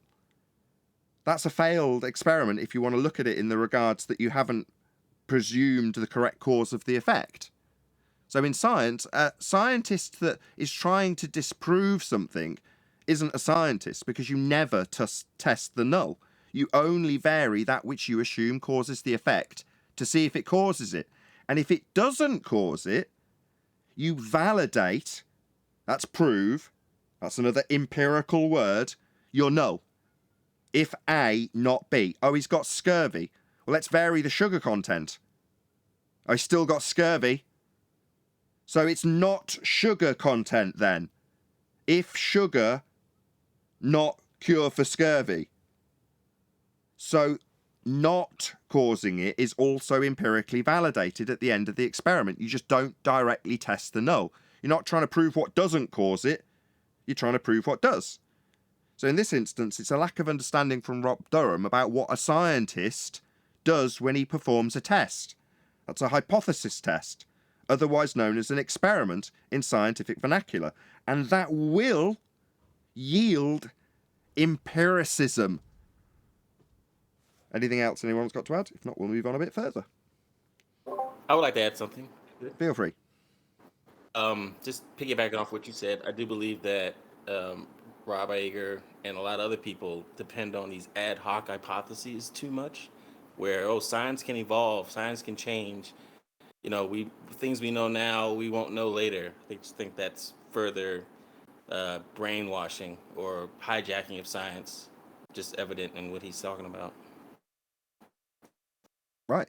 Yeah, it's a lack of exactly. You're kind of expanding on what I said. It's a lack of understanding of what science actually is. Go ahead, whoever it was from G+. Or don't. Right, we'll move on a little bit more. Typically, we recognize such bias in others by noticing how they ignore information that challenges their expectation. Often, plain old denial is the root problem because the individual associates personal benefit in maintaining their expectation. However, for our purposes here, I'm as much interested in the subtler forms of expectation bias that shape our perception of reality. At the sensory level, it's actually impossible to get rid of, because without expectation bias, we would be utterly confused by the world. Every external image we see triggers our subconscious into perceiving a 3D model of what's in front of us. And Again, can you see why I was so intrigued to get this onto the show? Yes, Nathan, I see. It's really exciting. There's much more subtly going on here than meets the eye. Yeah, that's what I thought too. Oh, my God. the visual expectation system is so biased that we frequently perceive 3D reality from flat surfaces if the light and colour details are in the right arrangement, such as photographs, TV screens, and canvas paintings, for example. Hello? Are you all picking up what I'm putting down? Is it become... Look, I was trying to get to my mute button here. This is a case study. This is so good that you picked up on this. We can go through this for days and weeks. It's such a good case study. It's awesome. Very good. Very good. I think at that point I'm going to leave it there. So I'll promote it again so you'll watch it, and hopefully we'll discuss it in a bit more length. That was a completely random selection of sections from this video by Collative Learning YouTube channel. So subscribe today to Collative Learning. I'll grab a copy of his link right now and stick it in my live stream chat. But the video I'll promote again is called 8 Principles to Improve Your Observation Skills, Part 1, hyphen Collative Learning. So like I say, I'll stick the link to that video. And Is he a baller? yes, he is. As far as I'm concerned, he is. I could be wrong. I don't know. I've not asked him. I don't know. But yeah, I'll get a few more comments from you guys. I'll put the link to his video in the chat. Hopefully my comment will appear here, and I'm going to read it out if nobody else has any more comments. No? Okay, I'll read out my reply, which was lengthy and took me a long time to write, to be honest. But love your videos. I'd like to address a couple of assumptions. If you stand in the forest surrounded by trees, as you look up, you see leaves. So, you must be a leaf. Looking at lights in the sky and assuming you are on a sphere, and the movement of the lights means the ground moves at a rim velocity of 1,000 miles an hour at the equator, is absurd and merely what you have been told to believe. If you are open to new information, please consider these two things. 1. The sky is claimed to be a vacuum. Outer space is fake. If you can't have gas pressure without a container. If the sky was a vacuum, the gas we breathe would fill the space. Please consider the second law of thermodynamics when assuming that what you see in movies and on TV is in any way matching actual reality. Gas expands to fill space. We'd be dead if the sky was a vacuum. And gravity ceased being a force in 1907 when Einstein made gravity the bending of a conceptual fourth dimension. Number 2. The globe claims we have 15 degrees of drift. Stuff moving apart. As Earth turns underneath stuff not attached. This is called Coriolis effect. That does not happen. Nothing is drifting away at 1,000 miles an hour on the equator. Earth isn't spinning underneath to cause Coriolis effect. If it was, flights travelling west would have their flight times reduced as Earth turned underneath them. As you claimed, it turned underneath the stars. Same effect, Coriolis. Neil deGrasse Tyson claims Earth turns under footballs to clinch a game. Again, that would mean Earth turned under hot air balloons, and the next country along would come to the balloon as we are claimed to turn beneath. The only way to observe Coriolis drift. Reality is measured using angles, elevation angles to be specific. Earth is flat. You can only get an elevation angle from a flat plane. You cannot get an elevation angle measurement from a sphere Earth. Elevation angle measurement proves Earth is flat. That's why all maps are flat. They were made using elevation angle measurements to Polaris. Not everything changes with research. Feel free to look up the word empirical, to prove by way of systematic experimentation based on, oh, I've got it wrong, hypothesis. I put experiment twice. This method is empirical, if employed. If not, and claimed to be science, then may I draw your attention to the definition of pseudoscience? Hope this helps. There we go. I'm done. Outstanding. We may come I back think to he Rob will Ager. give you a reply. So we may come back to Rob Ager on another day. Big shout out to you, Rob. The multiple layers that I've perceived in your video, if I've perceived them correctly, my hat is off to you for blurring that line in the way you have. Amazing. If I'm reading too much between the lines and you're like, no, I actually just think that we observe Earth to be turning when I look at the stars, then I don't know what to say. There we go. I think he's somewhere in the middle. Maybe. Hey, Adam. Hi, guys. Did you hear us listening to Rob Ager, albeit in a very sporadic way that didn't really cover the main points of flat Earth that he brought up? But there we go. I caught a couple of little bits, so I will go and watch his vids. Actually, flat or round, he sounds like a guy who questions things and is aware of the psychological controls that are in place in society. So, film and the like. So, yeah, it looks quite interesting, dude.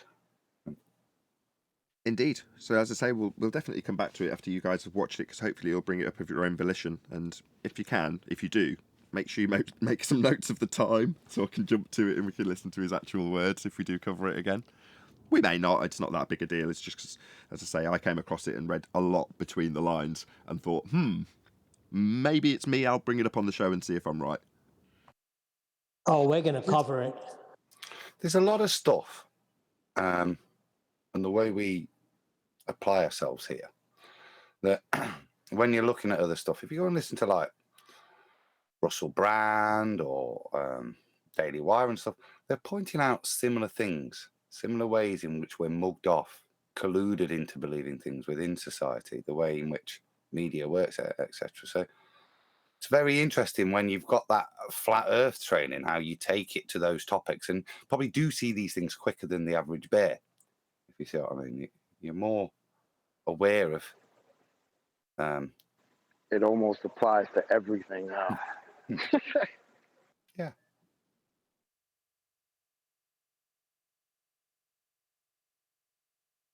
Well, I might even title this video if I title this video "Response to Rob Ager," it may yield a response. So, not that I'm particularly seeking one out from him. That's not really the point. I don't want to go, is that what you meant? It's like, no, it almost doesn't matter what he meant. It's what I read or what I interpret into it to discuss it that really matters. Because he might come back and say, yeah, that's exactly what I meant. I'm actually a secret flat earther and I was subliminally communicating it to my audience without letting them know. Ha ha ha. I doubt it. But, if he did say that, well, that'd be wonderful. But if he was just like, no, you're just reading way too much into what I've said. I've just used that as my example of how observant I am that Earth's moving. You're like, oh, okay, well, that's a bit of a disappointment, but it doesn't change the conversation we've had and how I read it or interpreted it as a flat earther. The bit I heard in the Cox, I've been dibbly-dabbling, was the number of times assumptions. He's pointing out things that we assume to be true. That's what I took from the bit. Irrespective of what he's talking about, like I say, it's kind of irrelevant. When you apply it to the world we live in, all of the things are assumptions, yet we think they're true, definitely. Politicians are there for us and all these things. But when you start to apply them, and like I said, I don't know what he was specifically talking about, but you can take the words and know that that's how you view things now with that, not cynicism, but level of inquiry as to their validation. My comment is to add to what Adam said, and the layers. what Adam said is that, and also chocolate, because once you have the cipher, then you can look at the same book and see it differently. He doesn't have the cipher if he doesn't know what we know. So what he did there was he took his skills of, why am I echoing here? He took his skills and how he does with movies and looks for things that the average Joe doesn't see. Those skills now are showing up in the way he was descriptive of the way he explained what he said on that video. So it's almost as if he's almost got the cipher, but he doesn't. But he's so different than everyone else in the way he views things that he just laid the table for us to, and that was a great response you gave him back. So I think this is epic.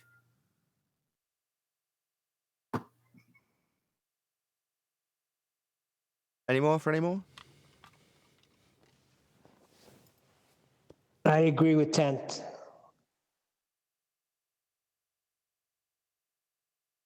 It's almost like when you bring up gas pressure and say, can you have it without containment? And we've used in the past, say, if you go buy some propane with a small tank, can you go buy propane without the tank and bring it home? It's almost that epiphany that whoever you're talking to will say, what kind of question is that? Of course you need a container for propane to be pressurized. What's going on? And all of a sudden, oh my gosh, Earth, clouds, air next to a vacuum. Oh, I get it. See, this is where it's going to go. With that, I'm going to say, if you are watching this on either Nathan Oakley 1980 or Nathan Oakley Premiering streams, then stay tuned as there will be an after show to follow. Unfortunately, if you are watching this live, this is where we bid you farewell. A huge, massive, enormous thank you to all of you who smashed the super chat, liked, commented, shared, subscribed, joined as a member, and all that good stuff.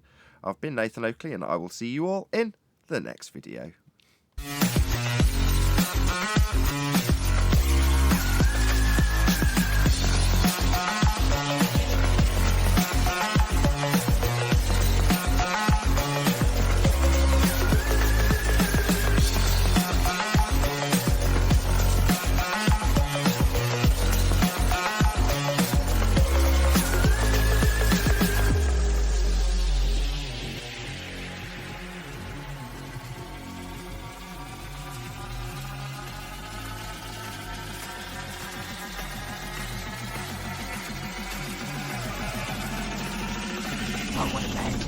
What a lovely day!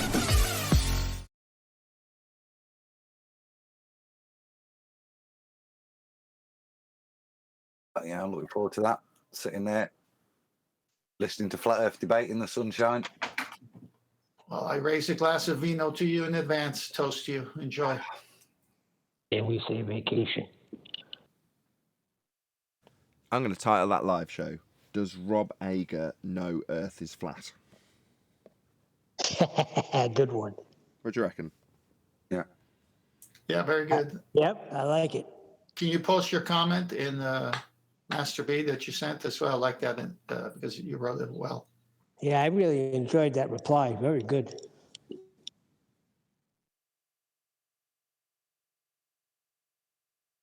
By the way, Yes. in it's Master there. B, Posted I it have now. that article.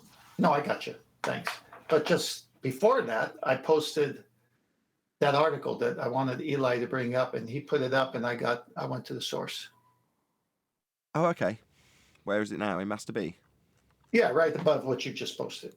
Okay, I've got it up on screen now.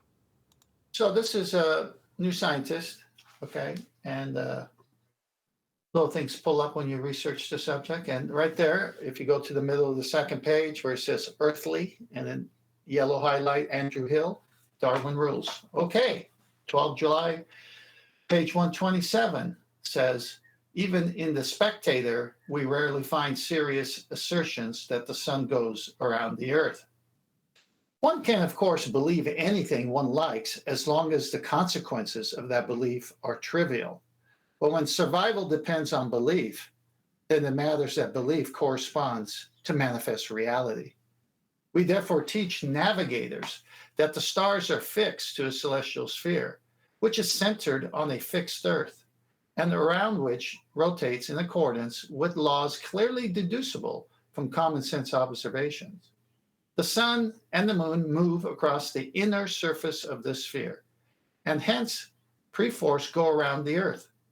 This means that students of navigation must unlearn a lot of the confused dogma they learned in school. Most of them find this remarkably easy because dogma is as may be, but the real world is as we perceive it to be. If Andrew Hill would look in the Journal of Navigation, he will find that the Earth-centered universe is alive and well, whatever his readings of The Spectator may suggest. Darcy Redioff, Royal Air Force College. Cool. Thanks for digging it out as well, Eli. Yeah, thank you, Eli.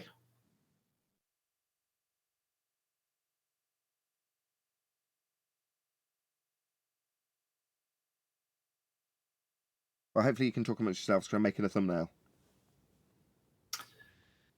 Yeah, last few days, we've had a wonderful time talking about celestial navigation. It seems like you have to redefine what an elevation angle is in your mind to be an anti-flat earther or even a glober and enter this debate forum. Because if you don't redefine it, you have to admit that you need a baseline, flat level, in order to get an elevation angle. And since the radius lines of any circles don't bend, the circle of equal altitude, where the sun's GP and your GP is the observer, that has to be a straight radius. And the full diameter would make that even more if someone was on that circle with the same angle, but across from you. So ball game over unless you define and fool yourself into thinking you can have a curved radius with a two-dimensional circle. Hey, let me ask you a question. So everything you just said, you said from the beginning, I remember, you said it's the year of the sextant. Sextant proves flat earth. And you got people that I know have heard this. It's been going on for over a year now. And they're still doing some Bedford level test to discover curvature. What's going on here? Again, if they're going to lie to themselves about radiuses and two-dimensional circles of equal altitudes, then they're going to have to lie to themselves about other things. That's what's going on. Chocolate, were you going to say something? It's actually comical. Yeah, indeed.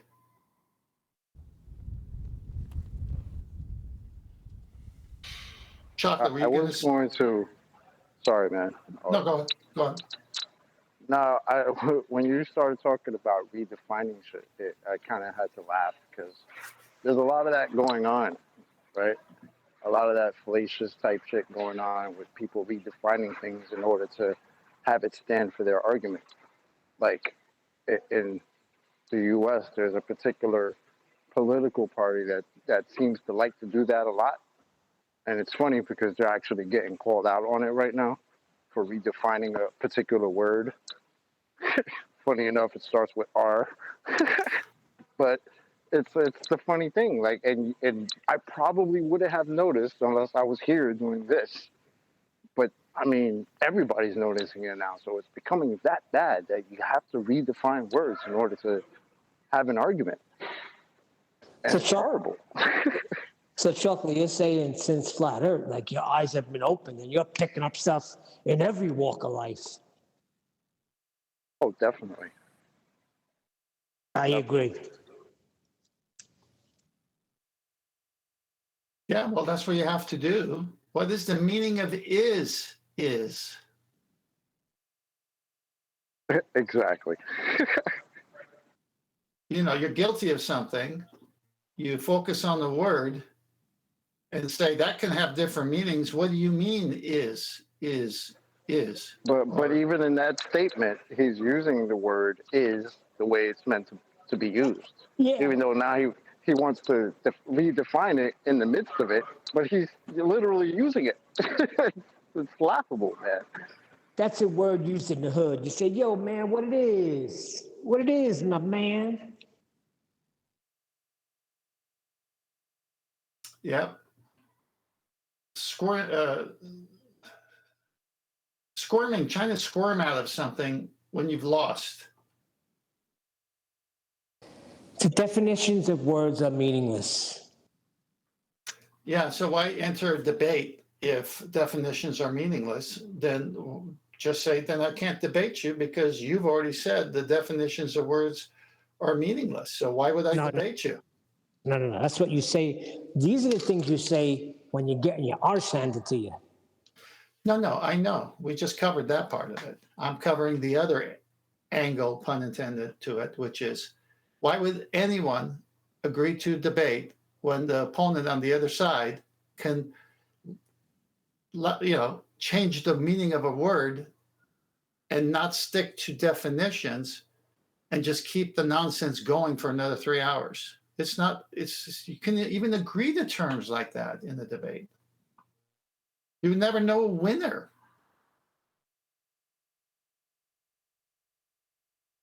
Chocolate's right. You're saying that as you're using words. It's what do you call that? Contradictory. What's your word, chocolate, that's been repurposed or redefined? I've got one that's not.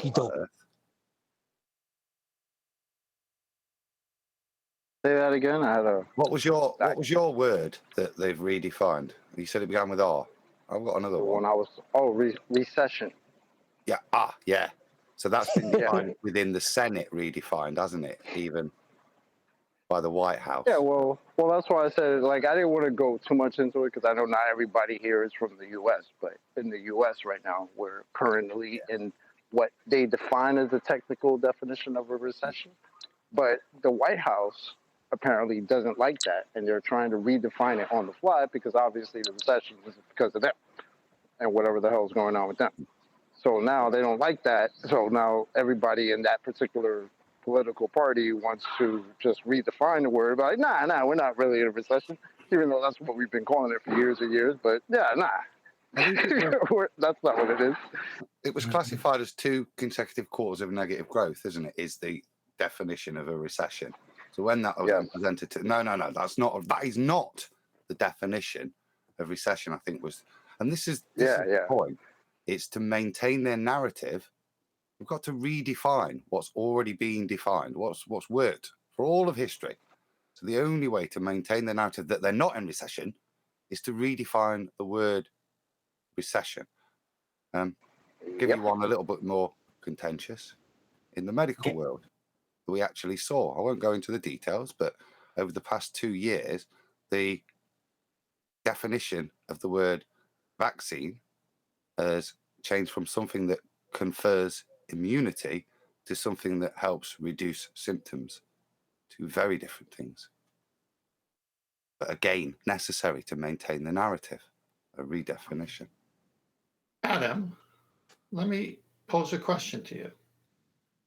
When a Supreme Court justice is asked what's the definition of a woman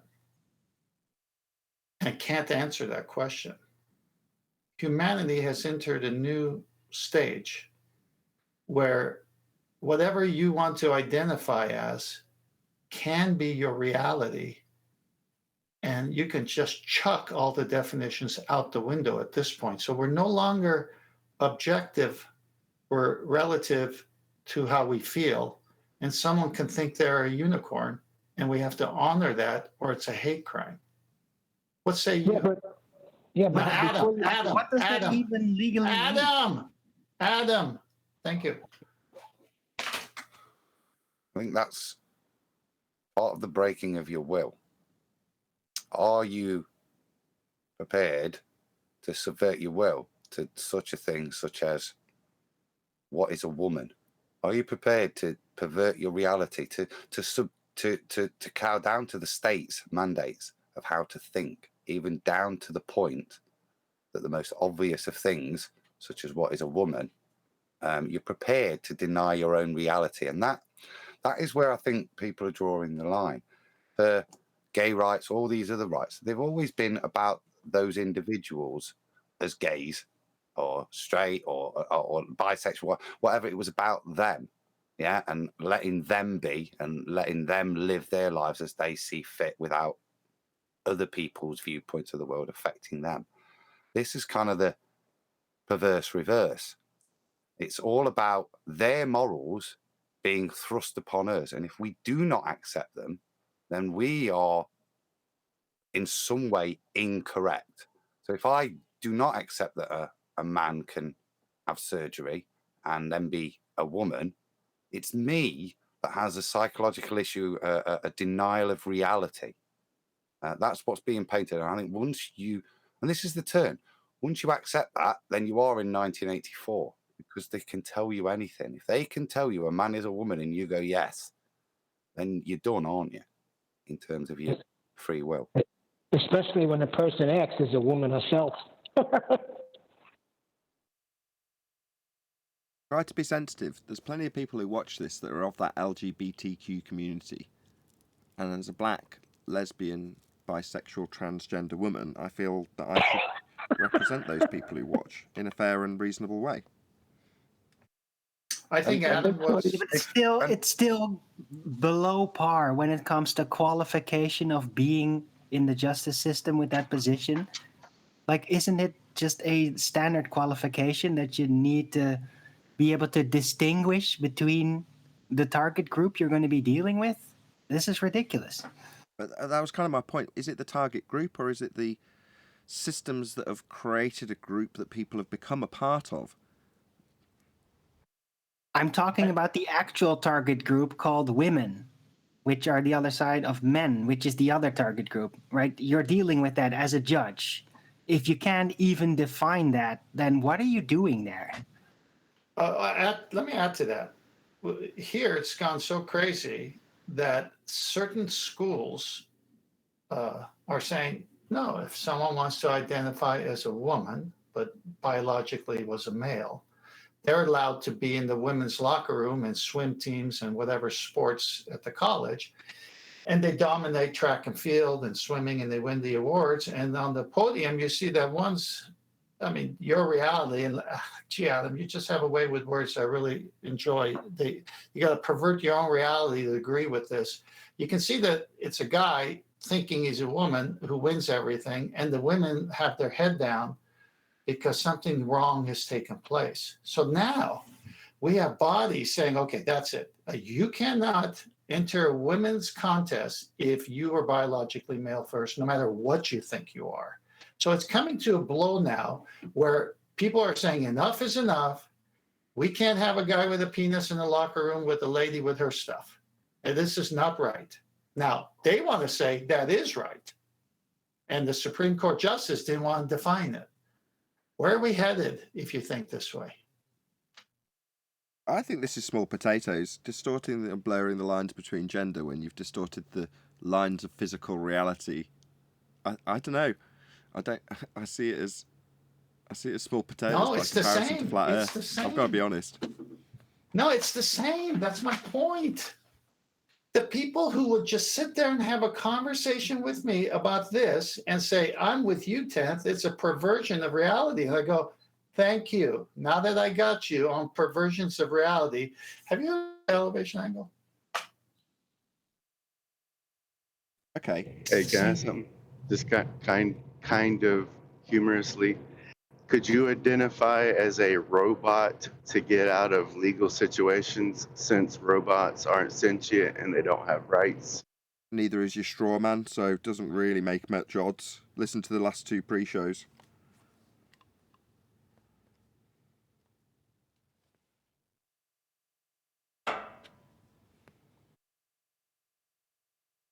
Something else I was going to ask. When y'all was, I think, go on.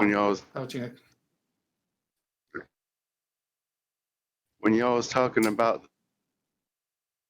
from the Navy, and for one, he swears up and down he's seen the curvature, but he says the sextant is approximate. It's not exact. Is that true or false? I don't know enough about the sextant. Like it'll I'm probably he's breaking up, paraphrasing, but Nathan. kind of crudely get. Not breaking up for me. Okay, what's his question? Because I could barely make it out. He was in the middle of asking it. Am I still breaking up? No, you're not. My friend who's retired from the Navy, he said the sextant is approximate. Like it'll generally kind of put you in the right direction, but not exactly. Something along the lines of that, however he worded it. It is a sextant. Does it like get you in the ballpark or does it get you to the base? You know what I mean? Like, is it exact or is it kind of approximate? No, I got you. I got your question in the context. Who is What it he's that asked talking it? Sorry, about. just before you answer, what's your name? David. PSY Vamp.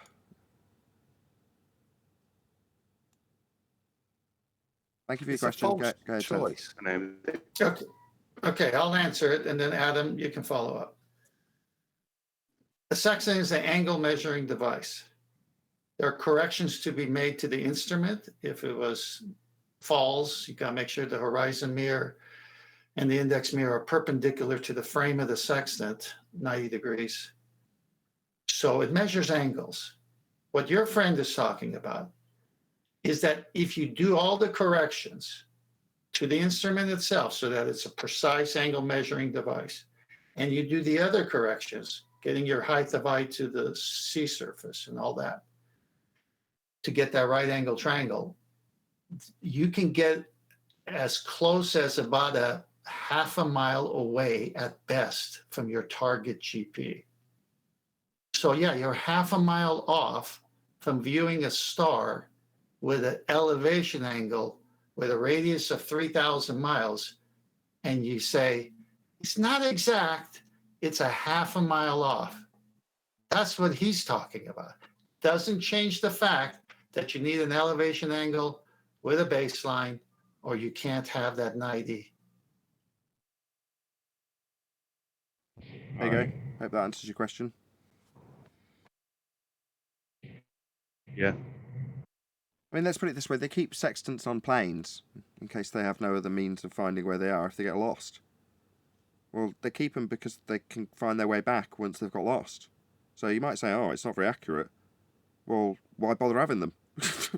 You know. The way, David, what were the two options you gave us? Because it was in the ballpark or exact. Yeah. So if I was only left with those two choices, I would go with exact. Yeah. And then a qualifier.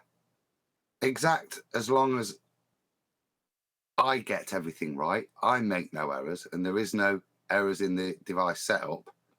Yeah. Then it's exact.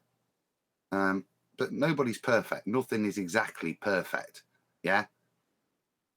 So there will be some slight variance away from exactness based on human and equipment error, but not certainly in the ballpark. It's not an in the ballpark thing.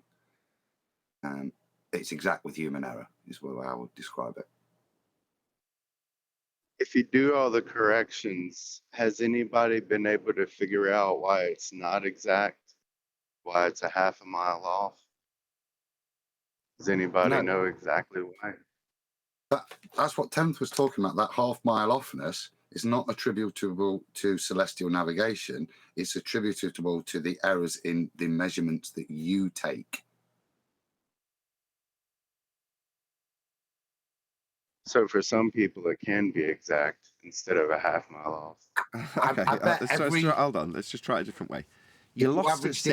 Yeah, you would get more and more accurate. If you had 5 people on the deck of the ship, all taking it, I bet there'll all be some variance. If you took the average of that, I reckon that would be more accurate. Yeah, but you see the error. You see where the error is sitting. It's sitting in the actual practicality of the measurement done by the human, not within the theory of the celestial navigation. That bit is the exact bit. But you're majoring on the minors in this regard. So you're saying, oh, you might be half a mile out. Okay, you're in the middle of the ocean and you're lost. You then perform this celestial navigation method to find your location and then point your ship in the right direction to reach the land destination that you're aiming for. And you do so.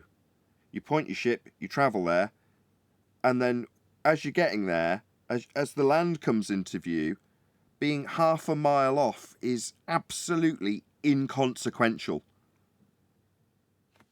That's what I was thinking. No, Who I need to cares? address that. No. Okay, so we're using this and we're not lost, but what we are doing is needing to make sure we don't run into any rocks. Half a mile then is significant.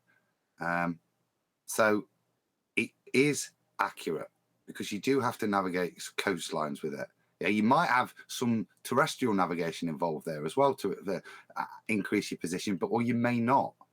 But it is that way. You're not going to be worried if you're in the middle of nowhere. You get a rough fix and off you go, and you keep taking fixes and getting nearer and more accurate to your endpoint. If you're on the coast, you're going to take plenty of pictures at readings to make sure the route you go in the pitch black, you don't run ashore. Yeah, let me comment on Adam. That's if you don't have charts. Now, if you have modern charts, they've already shown you what to avoid as you're coming into harbor, where the deep water is, where the shallow water is. If you don't have charts, then it's a recommendation at about 3 miles off, you can use your sextant. And so you can start using the horizontal. You turn it sideways, you hit a lighthouse or another building to find your fix where those lines cross. And then you say, okay, I'm 3 miles off, I'll stay here because I don't know where the rocks are. You might radio in and say, I need help. And the harbor guy tells you what to do, whatever. Yeah. But most of them have charts. And once they come in, if it's daytime, they can see the buoy markers, stay within here. This was very easy for me when I had my boat. As I came into Catalina or back to either Newport or Dana Point harbors, there were these like floating things that you say, stay within here. And you got the red light, green light. Do you on the left of me, or port of me, starboard of me? These are things, boating people have rules of the road too, But again, that's not the important part. The important part is what is the sextant? It's an angle measuring device. And what must you have? You must have a right angle 90 to minus your acute angle thrown, which is your elevation angle. How do you get a right angle on a curved surface?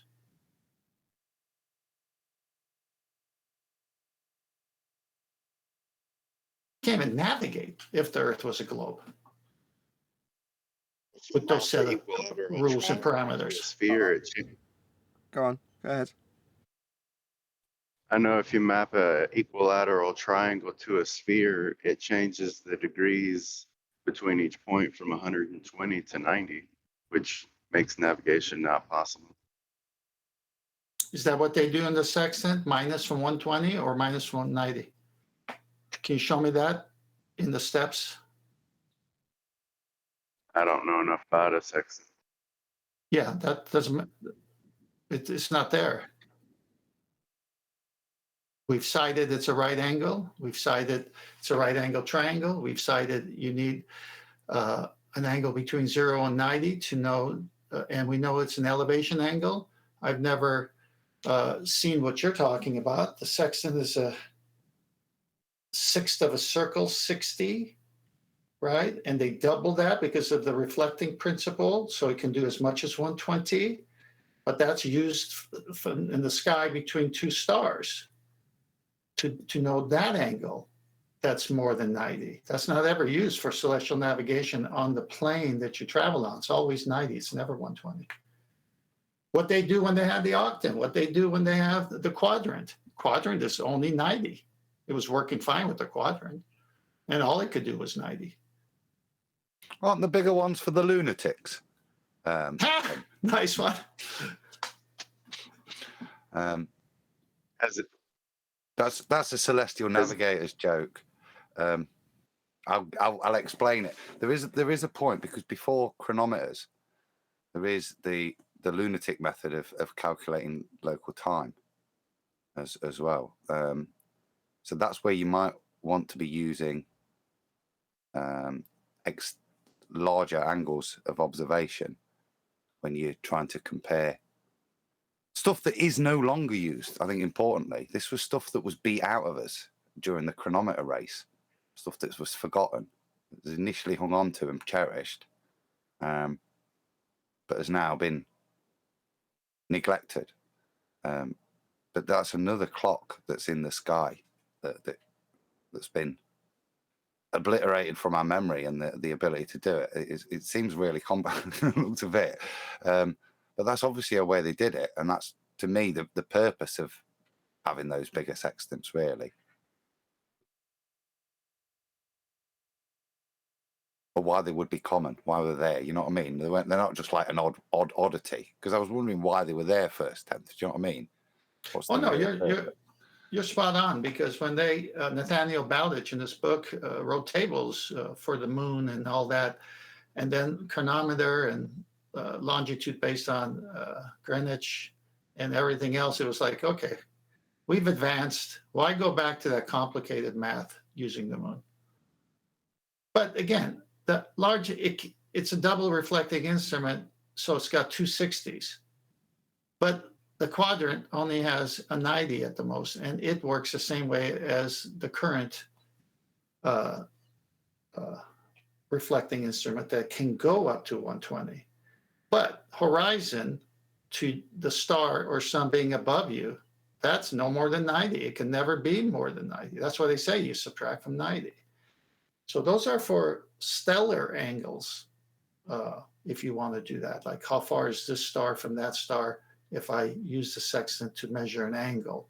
And that, I mean, I could pull up citations saying they use it only for that. They never use it for navigating on the plane we live on, because the most you can use there is 90, because you always subtract from 90, which means it's a right angle, which means you got a baseline that's not curved. I mean, if you can't see that, there's no more language I could give you.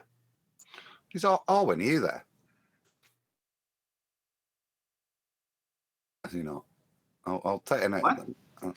Listen to this bit.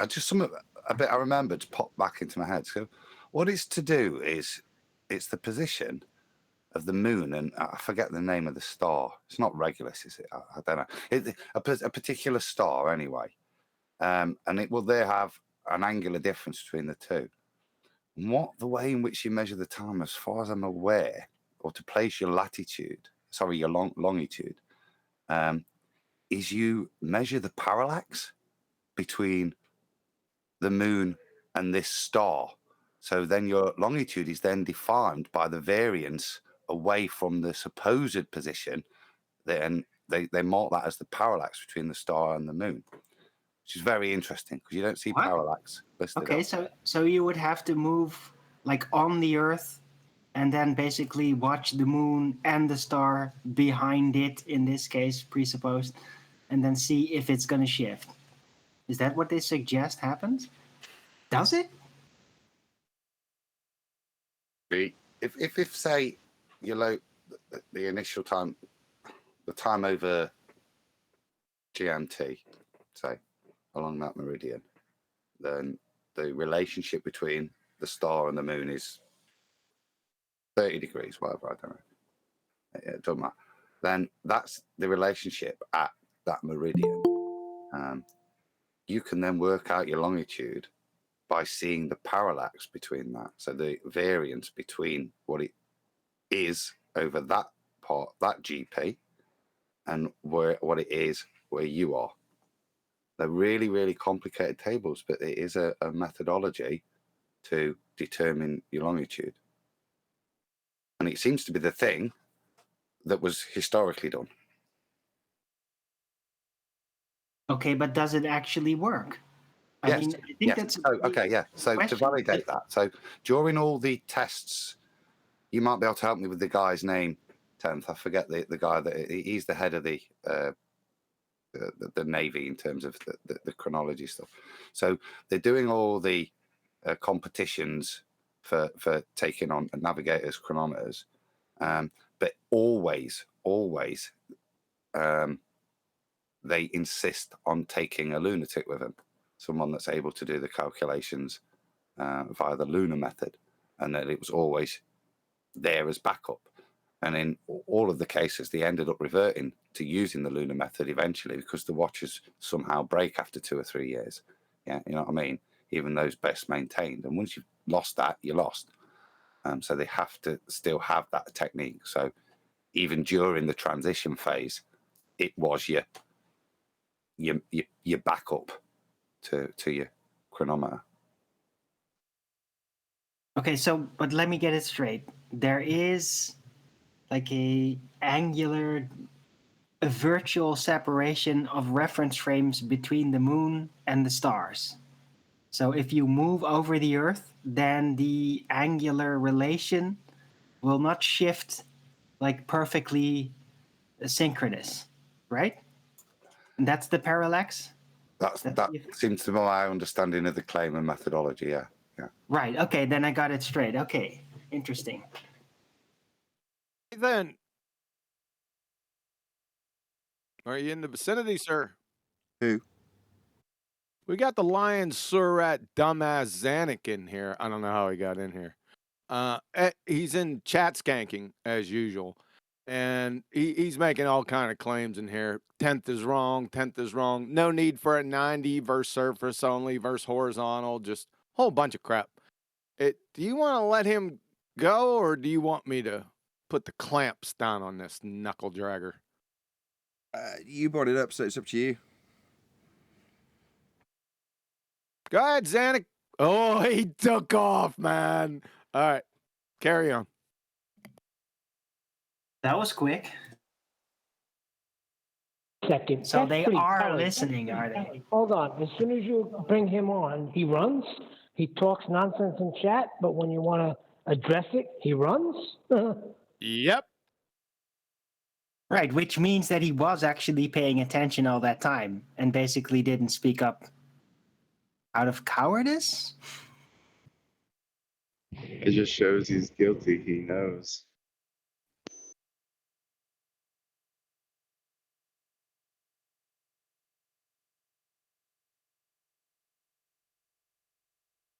Well, let's not dwell too much. Hey, everyone. Hey, Nathan. Oh, he's back. He's back. Hey, Brian. Go ahead, Zanuck. I take it Go back. get your ass handed to you again like you did last time. Tell 10th where he's wrong.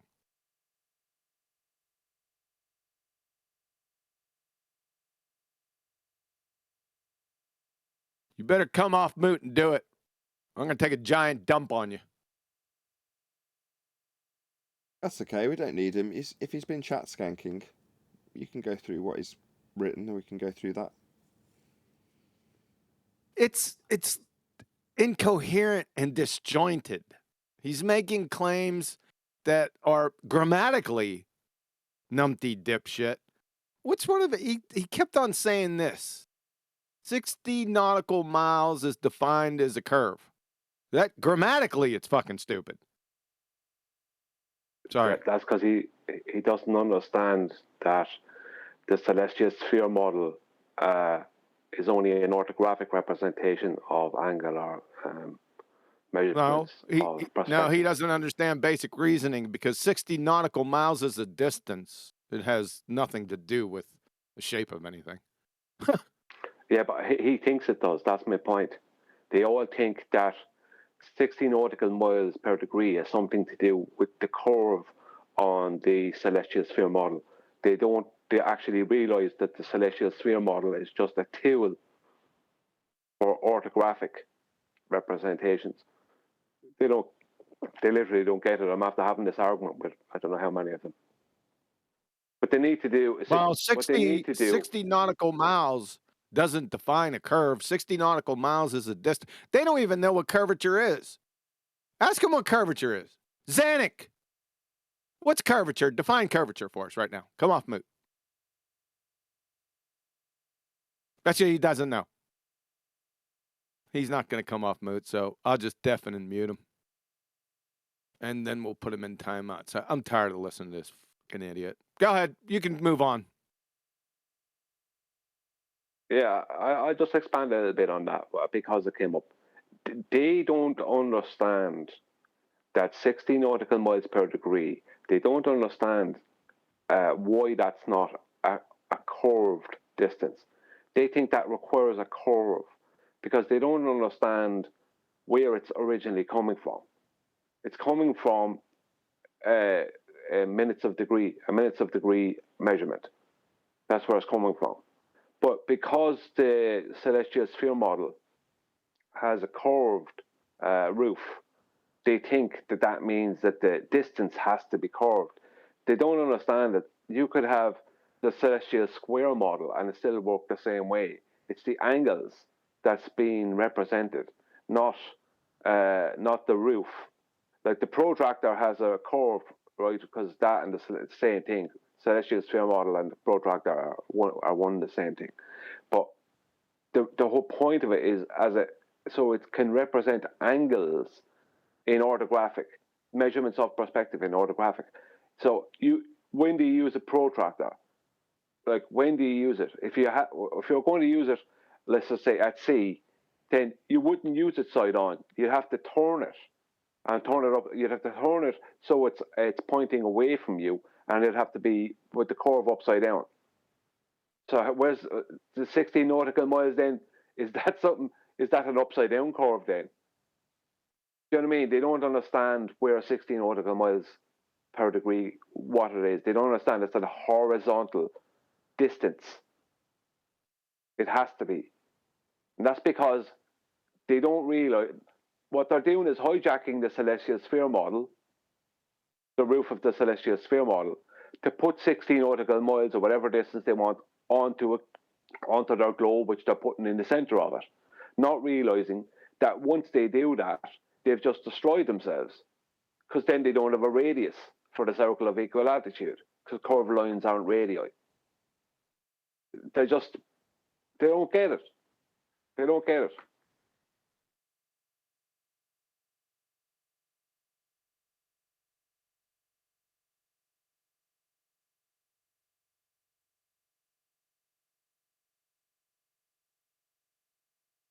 Digital sextant like tracks automatically live on the fly.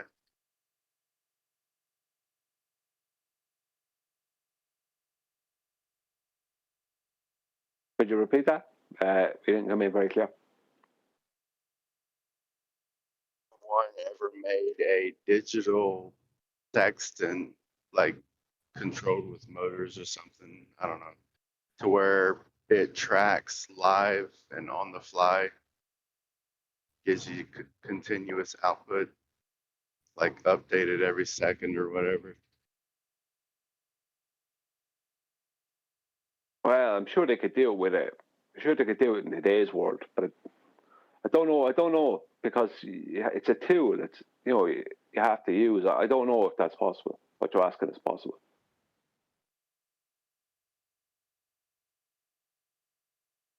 GPS That way, I'd say.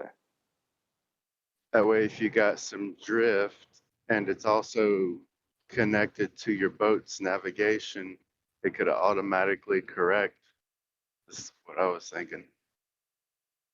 Drift of what? Are you talking about in the boat drifting? Look, they do have a digital sextant. It just reads you the mark of the angle in digital numbers rather than you looking at the arc on the scale of the sextant. You still have to go through the tables.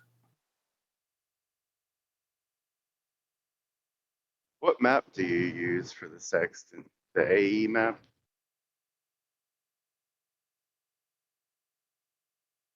Try the sky map.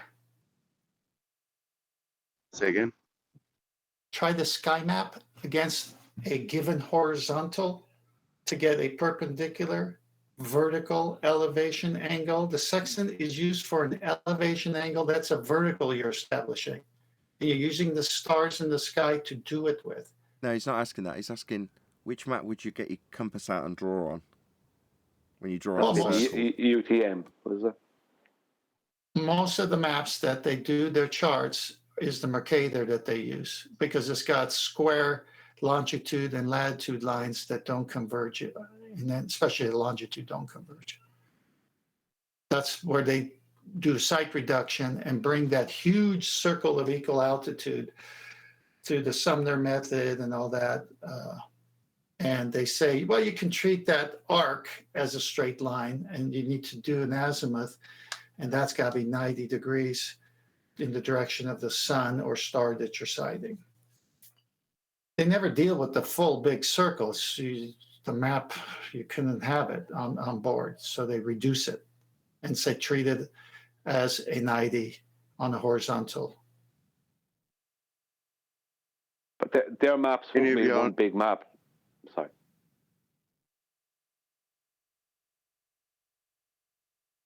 That was a pretty good darn question. What map did I use?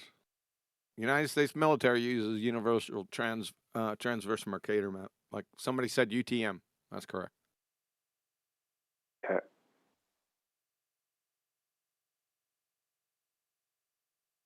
Is there a video out there that covers everything, like for a complete beginner with the Yes. I don't know. Yeah, there is. King James Bible. Hmm? It's not a For video. the sex, for It's the not. sextant. It's not a video. It's a book. Oh, for the sextant. I'm sorry. Do you have YouTube? Do you have a computer? Can you type in how do sextants work and watch about 100 videos and then call back? Because that's what you could do. I was just wondering if y'all already knew about like the perfect video that covers the everything easiest one is perfectly that structured. Navy guy. There's a Navy guy. I can't remember the guy's name. There's a Navy captain, and he breaks it down in reality. I can't remember the guy's name. But Tent, you might remember, or Q. Yeah, I can get it and post it. Huey did a show with him on it as well. But again, this gentleman, if he has access to a computer, rather than coming here, he can go get educating himself like we all did, and then come and comment. I mean, he has a friend who served in the Navy who said something. We've answered that question. Now, this one is a good question that he asked. So hats off to you, sir. But you've got to put some sweat equity into it now. You've got to go press some buttons and watch some videos. What equity? Like it. Yeah, because you see, every citation, every reference is a globe Earth evaluation of a sextant working on a ball. But in every one of those, they have to contradict themselves by saying it's an elevation angle. So this is where you escape the pseudo, whatever you want to call it, the little spell that's on everybody. Yeah, I'm using an angle measuring device. I've got a curved baseline. I get an elevation angle from it. Can you repeat that again? You've got an angle measuring device. You got an elevation angle with a curved baseline. Is that what you're saying? Yeah, I say, yeah. Okay, show me how that works. Isn't that contradictory? Wait a minute, what are you talking about? This shows in all these videos. I go, I know, but I want you to hone in on that. Can you get an elevation angle with a curved baseline? Hang on. No, it's impossible. Okay, why would you say that while pushing the globe? Do you see something wrong here? Do you see an inconsistency in their books? Can we point it out? Can we have a discussion on it? Can we see where they're lying? Can you spot it? Oh, the guy type. If he types sextant tutorial in, we've all seen these. It offers about 7 different little clips from number 1 to number 7 of the stages of how to use a sextant and what's involved, and they're pretty good with good animation on. So that'd be a good starting point for that guy. Sextant tutorials. Is that the Navy guy? I don't know, but it doesn't really matter. I'm just giving you some good advice.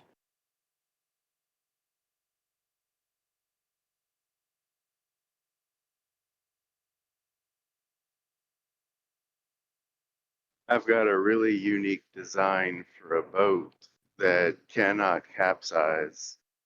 So at some point, I'm going to need to learn all this.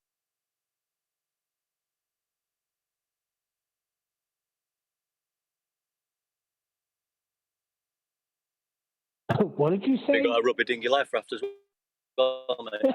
That's what I was thinking. get the rubber ducky? You could take the short course and ask yourself some questions about celestial navigation. The foundation of celestial navigation is the use of a sextant. The sextant is used to obtain elevation angles. Well, the next question in this genre that you got to ask yourself, can you obtain an elevation angle from a curved baseline or a curved adjacent? And with that, I'm going to say another huge, massive, enormous thank you to both Discord and G+ panels for making today's after show possible. And of course, a massive thank you to all of you in either Nathan Oakley 1980 or Nathan Oakley Premiering streams, hopefully smashing the super chat, liking, commenting, sharing, subscribing, joining as a member, and all that good stuff. I've been Nathan Oakley, and I will see you all in the next video.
What a lovely day!